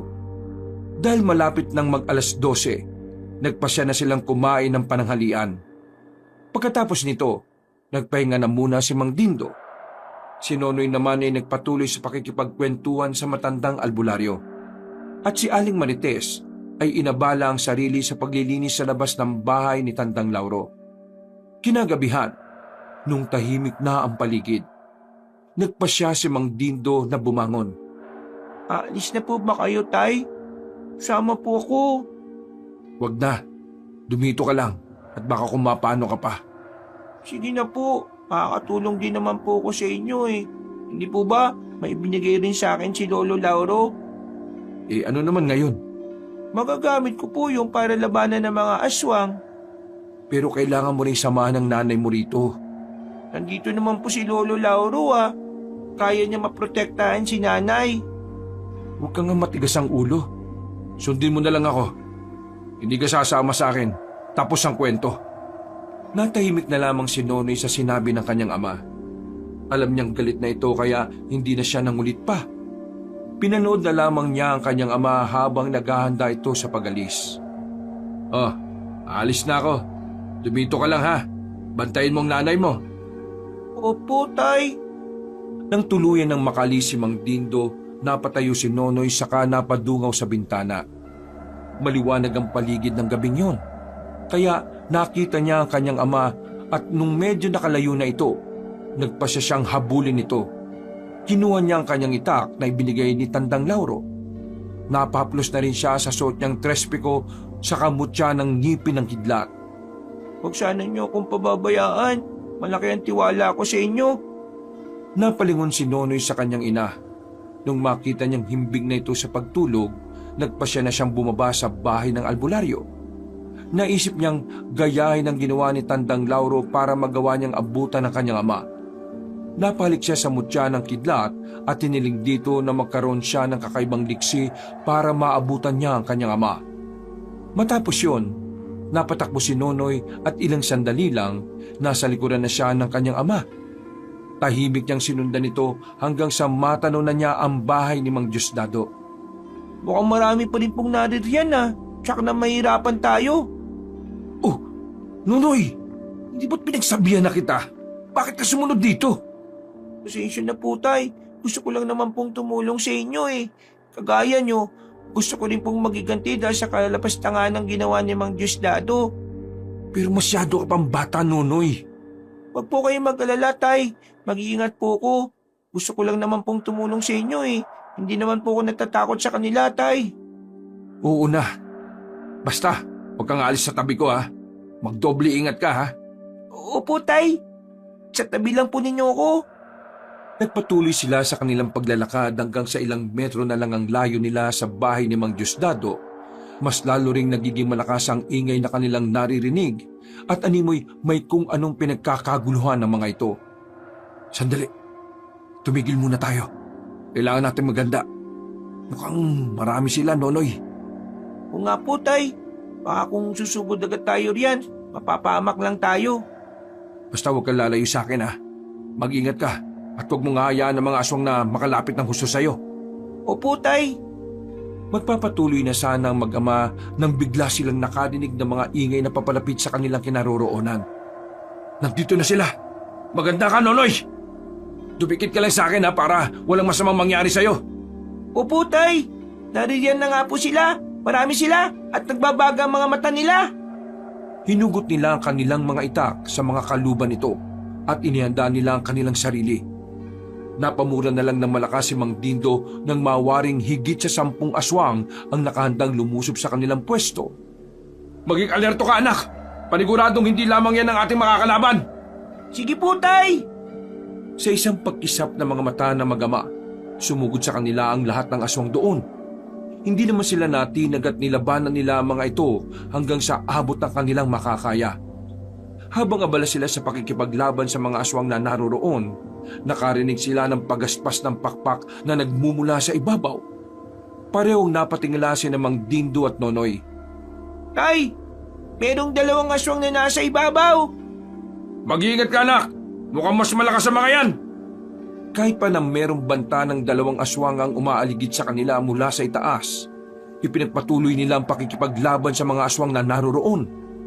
Ang kada nila lang na matatama ng itak na hawak ni Nonoy, unti-unting nalulusaw ang kanilang katawan. Kapag nakita naman ni Mang Dindo na natataranta ang mga aswang doon, nilalapitan niya ang mga ito at ginigilitan sa liig. Ubusin namin kayo lahat. Magbabayad si Diosdado sa kanyang ginawa. Ninakaw na niya ang kalabaw namin at ipinakain sa inyo. Tapos nanakawin pa niya ang lupang pinaghirapan kong sakahin. Hindi maaari! Dahil sa galit ni Mang Dindo, mas naging agresibo siya. Noong lumaon, nagawa nilang paslangin ang lahat ng mga aswang na sumugod sa kanila sa lupa. Dahil patuloy pa rin ang pag-aligid ng dalawang aswang, minabuti ni Nonoy na maging alerto sa mga susunod na pangyayari. Panigurado may mga kasamaan pa si Diosdado na handang pumrotekta sa kanya. Anak, mauna ka na ron at na makapagmatsyag. Ako na bahalang humarang sa dalawang yan. Sige po, Tay. Maghanap na lang po ako ng magandang pwesto para hindi ako madaling makita. Sige, mag-ingat ka anak. Susunod kagad ako. Tatapusin ko lang ang dalawang ito. Napatango naman si Nonoy sa sinabi ng kanyang ama. Dahil may tiwala naman ang bata sa kung anumang ginawa sa kanila ni Tandang Lauro, hindi siya nakaramdam ng kahit nakatiting na takot. Umandaan lang ang Mang Diosdado na yan. Pagsisisihan niya ang ginawa niyang pag-aagrabyado. Kung natatakot sa kanyang ibang tao dito, pes, kami ni tatay, hindi. Nung makarinig ang bata ng ingay mula sa kanyang pinanggalingan, agad siyang napalingon. Nakita niyang inaatake ng dalawang aswang ang kanyang ama, kaya nabahala siya. Ninais sana niyang balikan ito, subalit naisip niyang kaya namang talunin ni Mang Dindo ang mga aswang. May tiwala naman ako kay tatay. Alam kong kaya niyang talunin ang mga aswang na yun. Ipinagpatuloy na lang ni Nonoy ang kanyang paglalakad hanggang sa makarating siya sa tapat ng bahay ni Mang Diosdado. Agad na nag-init ang kanyang pakiramdam kaya napagtanto niya na may panganib na naghihintay sa kanya roon. Minabuti ni Nonoy na maghanap na mapupwestuhan kung saan makikita niya ang buong paligid. Nasa kalagitnaan siya ng kanyang paglalakad nang makarinig siya ng mga yabag ng paa. Magtatago na sana siya, subalit napansin siya ng mga papalapit sa kanya. Sino yan? Anong ginagawa mo rito? Mapangas ka! Pilit na nagtago si Nonoy. Dumapa siya sa mayabong na damuhan habang nagmamatsyag sa paligid. Walang ano-ano, may narinig siyang mga yabag na papalapit sa kanyang kinaroroonan. Inihanda na lang niya ang kanyang sarili at nang sinipat niya ang paligid, nalaman niyang may papalapit doon na 3 aswang. Bunsod nito, ginamit niya ang kanyang kakayahan para makaalis sa kanyang pwesto. Bago pa man siya napansin ng mga aswang, napatayo na siya sa kanilang bakuran at naihanda na niya ang kanyang itak. Ako ba hinahanap nyo? Nandito ako sa likuran nyo! Ha? Bata! Anong ginagawa mo rito? Gusto mo bang mamatay ng agaran? Ha? Nandito ako para singilin si Mang Diosdado sa kanyang mga naging kasalanan sa amin. Hindi ko alam kung ano man ang pinagsasasabi mo. Huwag na kayo magmaang-maangan pa. Alam kong kasama niyo si Mang Diosdado. Kaya may alam kayo patungkol sa ginawa niya sa aming kalabaw at maging sa bukid namin. Naghahanap ka ba ng sakit ng katawan mo, bata? Baka kayo po'y naghahanap ng sakit ng katawan nyo. Napatawa mga aswang na naroroon. Pagkatapos nito, napaangil sila at naging mas mabalasik ang kanilang mga muka. Itinaas naman ng bahagya ni Nonoy ang kamay niyang may hawak-hawak na itak at sakto ring lumundag ang 2 aswang upang sugurin siya. Sige, ganyan nga! Di ako natatakot sa inyo. Kapag may pagkakataon ako, makukuha niyo ang parte ninyo. Tingnan na lang natin kung anong magagawa mo. Bata ka lang at mga aswang ang kalaban mo. Nagpatuloy sa pakikipaglaban si Nonoy. Sinikap niyang huwag siyang masukol ng 2 aswang na sumusubok na hulihin siya. Nasa kalagitnaan siya ng kanyang pakikipagtunggali sa 2 nang makarinig siya ng sigaw. Alam niyang si Mang Dindo yun, kaya gumamit na siya ng bertud ng ngipin ng kidlat. Sa isang pagkisap ng mga mata ng 2, napaungol na lamang ang mga ito nang masugatan sila ng bata. Pagsisisihan niyo ang ginawa niyo. Ikaw, gusto mo rin ba maging kagaya ng mga ito? Hinahamon mo ba talaga ako? Anong akala mo sa akin? Matatakot sa isang batang kagaya mo? Kaya kitang Ano? Nagulat ka nang makita mong para mga kandilang natutunaw yung 2 kasama mo? Nagkataon lang yan. Bata ka lang. At kaya kitang patayin. Magsisisi ang mga magulang mo kung bakit hinayaan kanilang pumunta rito. Pagkawika ng aswang, Lumundag siya para sugurin si Nonoy. Nakita naman ang bata at nagwari kung ano ang binabalak ng aswang. Kaya umilag siya rito. Dahil sa kanyang bilis, hindi na malaya ng aswang na nakalis na siya sa kanyang kinatatayuan. Pagkalapag naman ng nilalang, sinakyan kagad siya ni Nonoy sa likod at inambahang gigilitan sa leeg. Ngayon, sabi mo sa akin, sino sa atin ang magsisisi? Ikaw at ang buong pamilya mo. Uubusin kayong lahat ng mga aswang. Hindi mangyayari yon. Ngayong gabi, inuhusgahan na kayo dahil sa inyong kasalanan. Sige anak, gilitan mo siya ng leeg! Nagwala ang aswang at sinikap niyang ibalibag si Nonoy. Subalit bago pa man niya tuluyang magawa ito, ginilitan na siya ng leeg ng bata. Pagkabagsak ng aswang sa lupa, agad na umalis si Nonoy sa ibabaw ng aswang. Saktong pagkatayo niya, nalusaw ang nilalang at ang dugo nito'y dumanak sa lupa at natuyo. Anong nalaman mo anak? Nakita mo ba si Diosdado? Hindi pa po, Tay, pero mukhang marami pa rin po silang naririto. Tsak na mahihirapan tayong harapin ang Diosdadong yan Pero hindi. Kailangan bago matapos ang gabing ito, magagawa na niyang pagbayaran ng kanyang mga ginawa sa atin. Ano pong gagawin natin, Tay? Kailangan maubos natin ang mga kasama niyang aswang. Kapag marami sila, mahihirapan tayo. Uunti-untiin natin sila. Kinakailangan lang natin mag-ingat, Tay. Baka po nakapaganda sila sa pagdating natin. Maingat silang lumapit sa bakuran ni Mang Diosdado. Nung nasa tapat na sila nito, nagmatsyag na muna sila sa paligid. Ilang sandali pa, nakita nila ang dalawang aswang na papalapit sa kanilang kinaroroonan. Nakatitigan na lang ang mag-ama. At nang makarating ang mga ito sa kanilang harapan, humakbang ang mga ito para harangan sila. Mamamatay kayong lahat! Itong dapat sa mga kagaya nyo! Napaangil ang dalawang aswang. Sumugod ang isa kay Nonoy. At ang isa naman umatake kay Mang Dindo. Dahil mas maliit ang bata kaysa sa aswang, nahirapan itong kalabanin siya. Magagaya kayo sa ibang kauri ninyo! Pagkasigaw ni Nonoy, buong lakas niyang tinaga ang hita ng aswang. Napaungol naman ang nilalang at agarang nabuwal sa lupa. Babangon sana ulit ito para sunggaban ng bata, subalit natigilan ito saka napasigaw ng malakas. Unti-unti nang nalusaw hanggang sa tuluyan na itong naging alikabok. Nung ibaling ni Nonoy ang kanyang pansin kay Mang Dindo, nakita niyang nagbubuno ang dalawa at gumugulang sila sa lupa. Layuan mo ang tatay ko! Magda ka sa akin, aswang ka! Umalis ka sa ibabaw ng tatay ko! Pagkasigaw ni Nonoy, napalingon sa kanya ang aswang na nakaibabaw kay Mang Dindo. Bago pa man ito makagawa ng kung anumang aksyon, nagawa na siyang lapitan ni Nonoy. Ginilitan niya ito sa liig saka itinulak ang aswang para makaalis sa ganoong sitwasyon ng kanyang ama. Saktong pagkatayo ni Mang Dindo, At nandito pala kayong mag-ama! Anong pakay ninyo? Huwag ka na magtanong! Alam mo kung ano ang ipinunta namin dito. Nandito kami para pagbayarin ka sa iyong ginawa. Anong pinagsasasabi mo riyan, ha? Huwag ka na magkaila, aswang ka. Ninakaw niyo ang kalabaw ko at pinagsaluang kainin ng kanyang karne. Walang puwang ang aswang dito sa baryo namin. Isa pa pala, sinubukan mong agawin at bakuran ng aming bukirin. Anong karapatan mo para gawin yon? Hindi ko inaagaw ang bukirin mo. Ayon sa may-ari, bahagi yan ng kanyang lupain. At aswang ako. Bakit? May magagawa ka ba para palisin ako rito?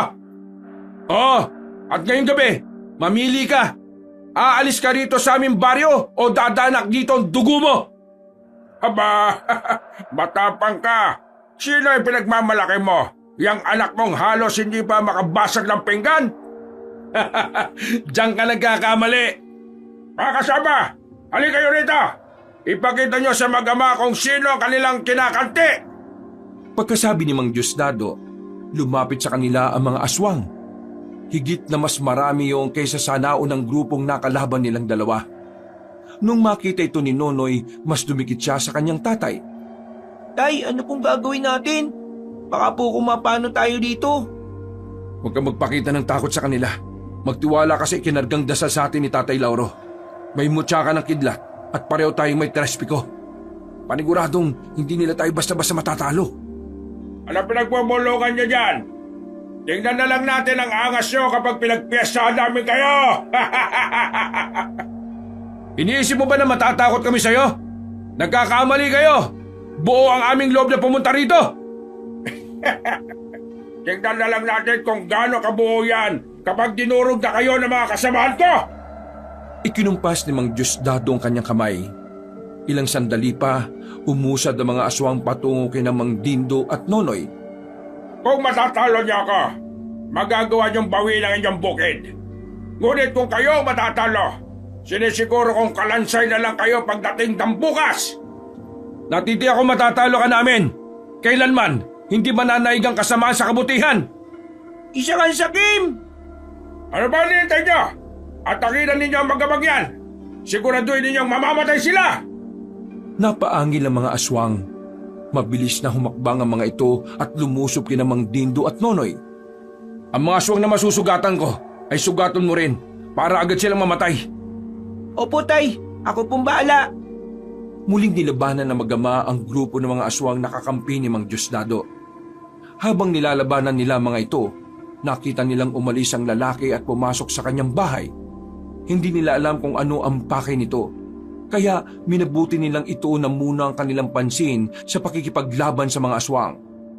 Nung 3 sugatang aswang na lang ang natitira, Nonoy, kaya mo na ba ang 3 yan?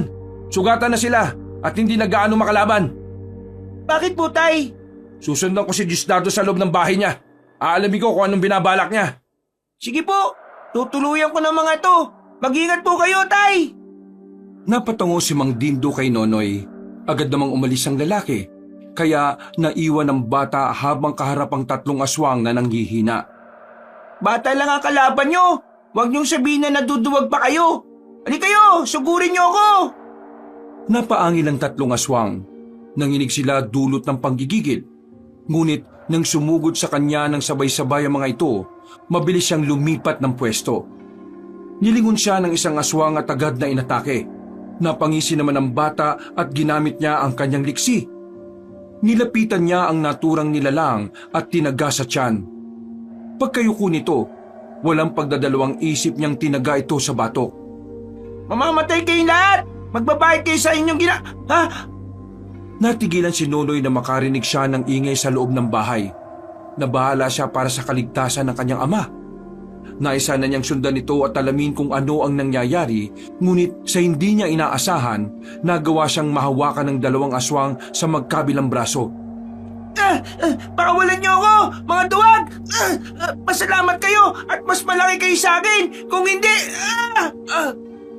Humugot ng kanyang lakas si Nonoy at ibinalibag niya ang 2 aswang. Pagkat nilapon ng 2, agad niyang dinampot ang kanyang itak sa kanilapitan ng mga yun. Sinabi ko naman pakawalan niyo ako, di ba? Walang pagdadalawang isip niyang tinaga ang mga ito sa muka. Alam niyang hindi na mabubuhay ang 2 kaya nang magawa niya yon, nagpasya siyang pasukin ang bahay ni Mang Diosdado. Nagtatatakbo na sana siya papunta roon nang muli siyang makarinig ng mga kalabog. Sunod-sunod yon, hanggang sa napasigaw na lang si Nonoy nang makita niyang lumusot sa bubong ang kanyang ama at bumagsak sa lupa. Patakbo siyang lumapit sa kinabagsakan nito at nanlumo siya sa sitwasyon ng kanyang ama. Tatay Dindo, ulang iyang aswang talaga yan! Anak, patawad at ito nangyari sa akin. Mas malaga ang buhay mo, anak. Iligtas mo na lang ang sarili mo at pabayaan na lang itong lupain natin na makamkam ni Diosdado. Hindi po! Dugot pawis ang ibinuwis ng mga ninuno natin para sa lupang ito at hindi ko dapat ito isuko sa isang dayo lang at gamang aswang. Pero baka kung mapano ka. Ililigtas ko kayo, Tay. Dadalhin muna kita pa uwi. Nagpatuloy sa pag-ubo si Mang Dindo hanggang sa tuluyan na siyang napaduwal ng dugo. Nataranta na rin si Nonoy dahil sa naging kalagayan ng kanyang ama. Kahit pa na maliit siya kumpara kay Mang Dindo, sinubukan niyang alalayan ito. Subalit bago pa man niya nagawa ito, nakarinig siya ng kalabog sa bubungan. Saan kayo pupunta? Inakala ba ninyo na makakatakas kayo sa akin? Demonyo ka! Ang mga kagaya mo hindi dapat na nabubuhay! Anong ginawa mo sa tatay ko? Dapat lang sa kanya yan. Pasalamat ka pa nga, tumihinga pa siya ng ibinalibag ko eh. Ako pa talaga ang kailangan magpasalamat. Kung hindi mo sana ninako ang kalabaw namin at tinangkin ang bukirin namin, hindi aabot sa ganito ang lahat. Malas lang ninyo at nagbalak pa kayong gumante. Kung pinabayaan na lang sana ninyo ang aking nais, di sana tahimik ang buhay ninyo. Napakademonyo mo! Pabayaan mo kami makalis dito, aswang! Ayan, pagkatapos ipagkakalat nyo na aswang ako? Hindi na kailangan yan. Alam na ng mga tao ang tunay mong katauhan. Kung ganon, wala na tayong dapat na pag-usapan. Kagaya ng sabi ko, hindi ako makapapayag na lalabas kayo ng buhay rito. Nang mga sandaling yon, napaungol si Mang Dindo. Kahit nahirap siyang magsalita, sinikap pa rin niyang ibuka ang kanyang bibig. Tumakas ka na, anak. Iwan mo na lang ako rito. Makakasagabal lang ako sa'yo. Isa pa, hindi na rin siguro ako magtatagal dahil sa mga baling buto ko. Hindi na rin siguro ako magtatagal dahil sa mga nabaling buto ko. Hindi, Tay. Hindi kita iiwan dito. Iuwi kita at hingi ako ng tulong kay Lolo Lauro. Hindi ko rin pwedeng pabayaan na makuha lang ng aswang ang mga lupain natin. Napatawa ng malakas si Mang Diosdado nang makita niyang hirap na ang amang si Mang Dindo. Narinig naman ni Nonoy ang paghalakak nito, kaya ibinaling niya ang kanyang pansin doon. Lalabanan kita. Akala mo ba'y natatakot ako sa'yo? Hindi, no? Kung yan ang nais mo, Bubuin, hindi kita aatrasan. Ipapakita ko sa ama mo kung paano ko kukunin ang buhay mo. Noon din, lumundag mula sa bubong si Mang Diosdado. Pagkalapag niya sa lupa, mabilis siyang lumapit kina Nonoy at Mang Dindo. Agad namang iwinasiwas ni Nonoy ang hawak niyang itak, kaya hindi natuloy ang kung anumang binabalak ni Mang Diosdado. Minabuti ni Nonoy na ilapag na muna ng marahan ng kanyang ama. Noong magawa na niya ito, tumayo siya nang nakaharap kay Mang Diosdado habang hawak ang kanyang itak. Ano, Bobet? Handa ka na ba? Ano mang oras? Ikaw, handa ka na rin bang pagbayaran ng mga kasalanan mo sa amin? Papatay ko kayo mag-ama at gagawing pataba sa bukirin ko. Pagkawika ni Mang Diosdado, mabilis siyang sumugod kay Nonoy. Agad namang nakailag ang bata sa pagsunggab ng aswang, kaya nanggalaiti ito. Umangil si Mang Diosdado at mas naging mabalasik ang kanyang itsura. Sige, hindi ako iilag sa pag-atake mo. Tingnan natin kung ano magagawa mo sa isang bata. Anong nais mong palabasin? Na pinagbibigyan mo ako? Bakit? Ayaw mo ba na pinagbibigyan ng batang kalaban mo? Napangisi si Mang Diosdado. Napalingon pa ito kay Mang Dindo at umakmang aatake dito. Subalit, bago pa man niya magawa ang kanyang masamang binabalak, sinugod na siya ni Nonoy. Huwag si tatay ang pagtuunan mo ng pansin! Lumundag ang bata at sumakay sa likod ng aswang.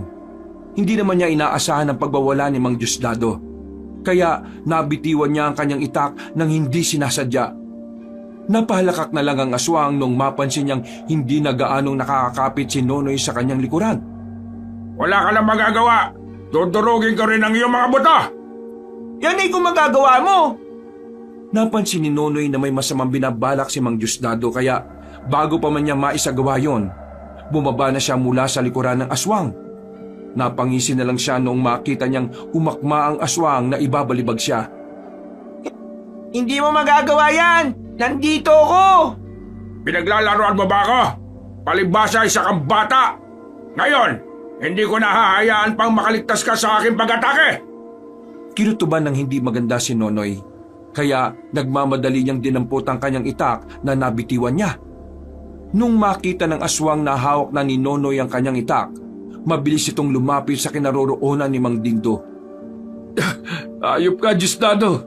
Hindi magtatagal at mamamatay ka rin. Papatayin ka ni Nonoy. Papastangin ka ng isang bata.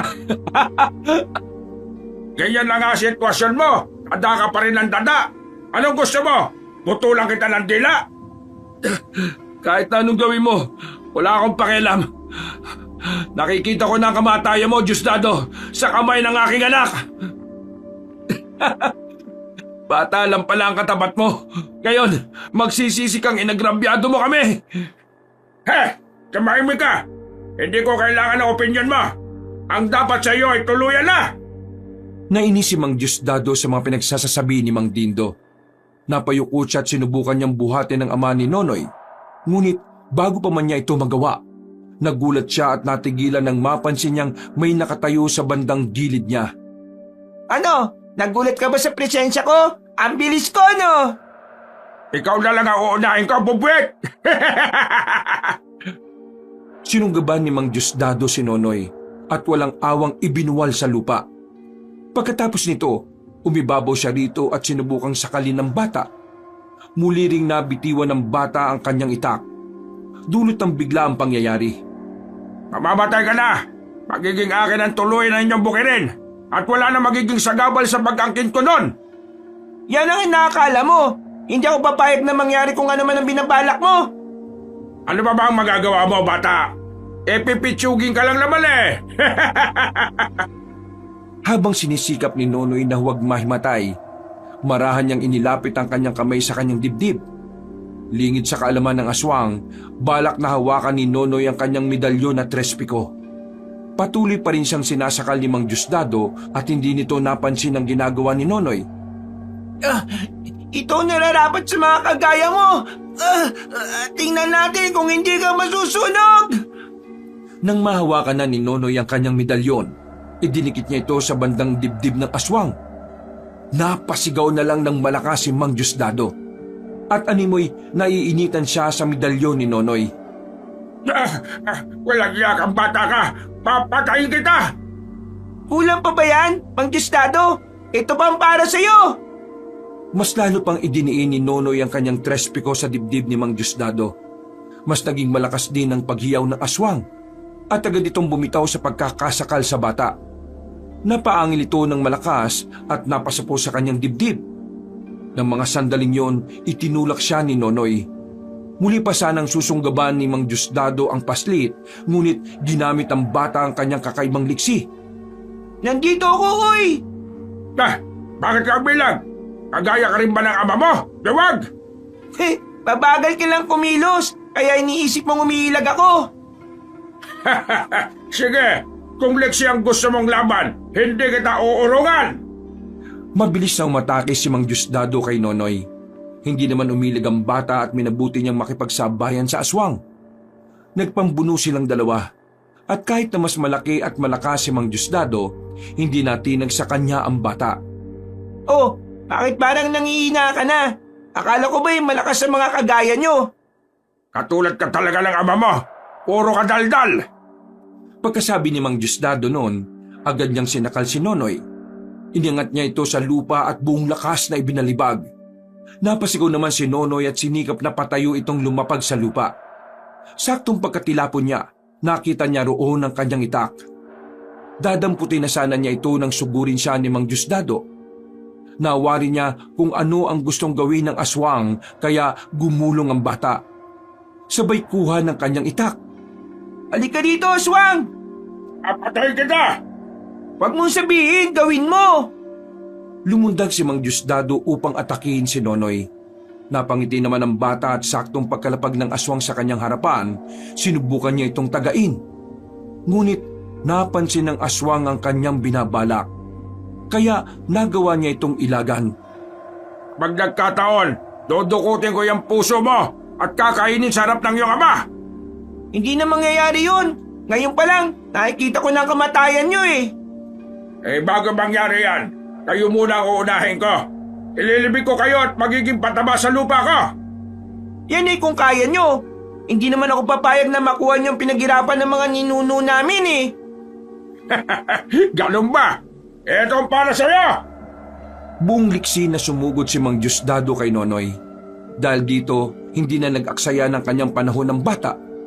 Bago pa man magawang basahin ng aswang ang kanyang galaw, ipiniit na niya ang kanyang katawan para maitago ang hawak niyang itak. Nang makalapit na si Mang Diosdado sa kanya, walang pagdadalawang isip na lumundag si Nonoy. Napangangan na lamang ang aswang nang makita niya ang ginawa ng bata. At bago pa man ito makailag, tinaga na siya sa liig ni Nonoy. Ngayon, mamamatay ka na! Wala nang aagrabyado sa amin!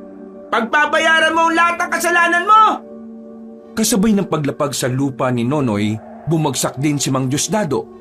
Nang isa ito at sinikapan niyang bumangon ulit. Subalit hindi niya na ito nagawa. Napaangil siya at napatitig ng mabalasik kay Nonoy. Hindi ito maaari. Hindi ako mamamatay. Mabubuhay pa ako. Umanda kayo sa akin. Lahat kayo ay Hindi na nagawang ipagpatuloy ni Mang Diosdado ang kanyang sasabihin. Kagaya ng ibang aswang, nalusaw rin ang kanyang katawan hanggang sa naging alikabok na.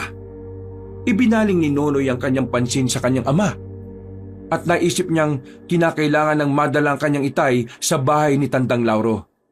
Subalit nang makita niya ang bahay ng aswang, naisip niyang sunugin na muna ito. Wala na ang aswang, tatay. Wala na rin po ang kanyang bahay. Makakauwi na tayo at makakapagsimula na tayo ulit sa ating buhay. Sinikap ni Nonoy na alalayan ng kanyang ama. Kinakabahan na siya sa naging kalagayan nito. Dahil halos hinang-hinana. Ginamit na lamang niya ang kanyang kakaibang liksi para madala agad si Mang Dindo sa bahay ni Tandang Lauro. Lolo Lauro! Nanay!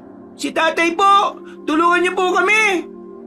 Ilang beses na napasigaw si Nonoy hanggang sa bumukas ang pinto ng bahay ni Tandang Lauro. Diyos ko, Dindo! Anong nangyari sa'yo? Nonoy, bakit ba nagkaganyan ang tatay mo? Tsaka ko na lang po ipapaliwanag, Nay. Ang importante magamot si tatay. Ako na. Ako nang bahalang gumamot sa kanya.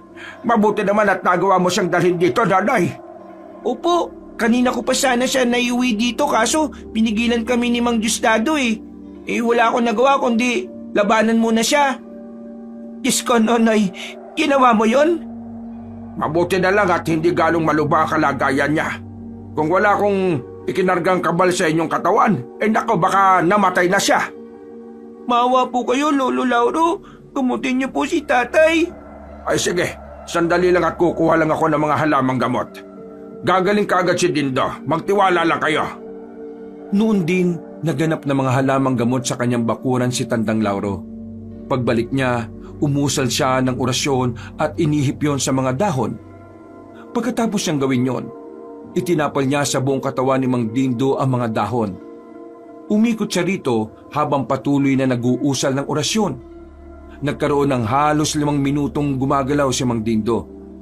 Itay, naigalaw na ninyong katawan ninyo. Salamat sa Diyos at sa inyo rin po, Tatay Lauro. Mabuti naman Dindo at naging mabilis ang paggaling pa. Inalalayan nila si Mang Dindo para makatayo.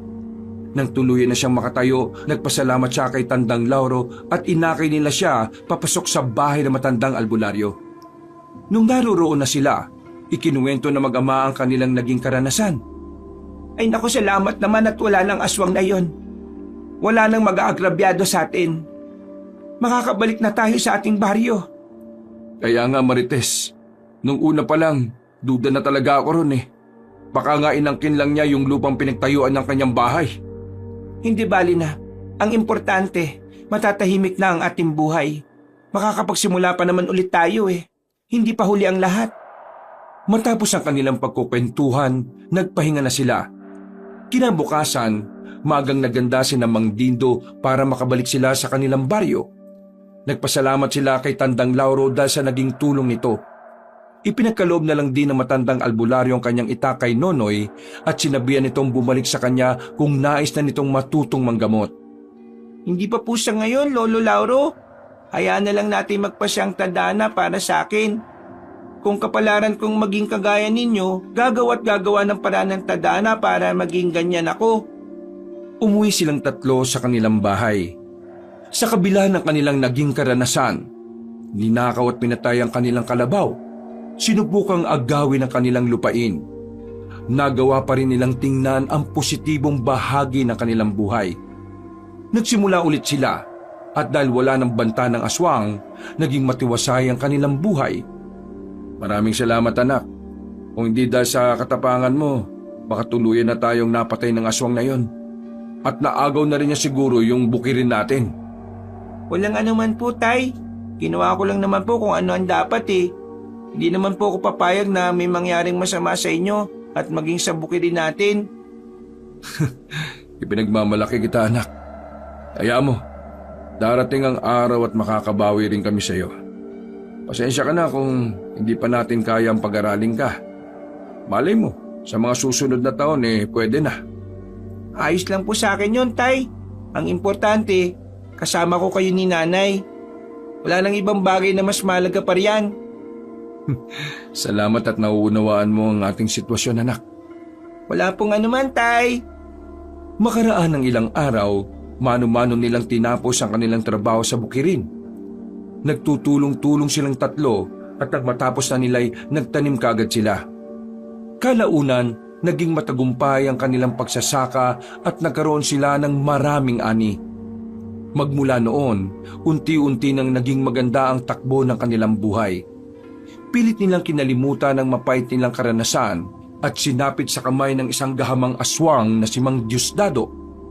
Buti na lang at tinulungan tayo ni Tatay Lauro, no? Kung nagkataon, baka wala na sa atin ang lahat ng ito. Talagang napakabuti ng Diyos sa atin, Marites. Hindi niya tayo pinabayaan. Sana po, tuloy-tuloy na po ito, no? Para kahit papano makabili ulit tayo ng bagong kalabaw. Sana nga, Nonoy. Sana nga. Gabi-gabi kong ipinagdarasal na sana maging maunlad ang buhay natin. Maging ako man, yan din ang madalas kong idinadalangin sa Diyos. Hindi bale, sipagan lang natin at tsak na magtatagumpay rin tayo sa ating pangarap. Sa pagdaan ng mga taon, naging maunlad ang buhay nila. Nagawa nilang bilhin ang lupang kinatitirikan dati ng bahay ni Mang Diosdado. Nagawa rin nilang bilhin ang gubat na sinasabing pinamamahayan ng mga engkanto. Subalit, kahit na nabili na nila ito, ni minsan hindi nagawi roon ng mag-isa si Nonoy.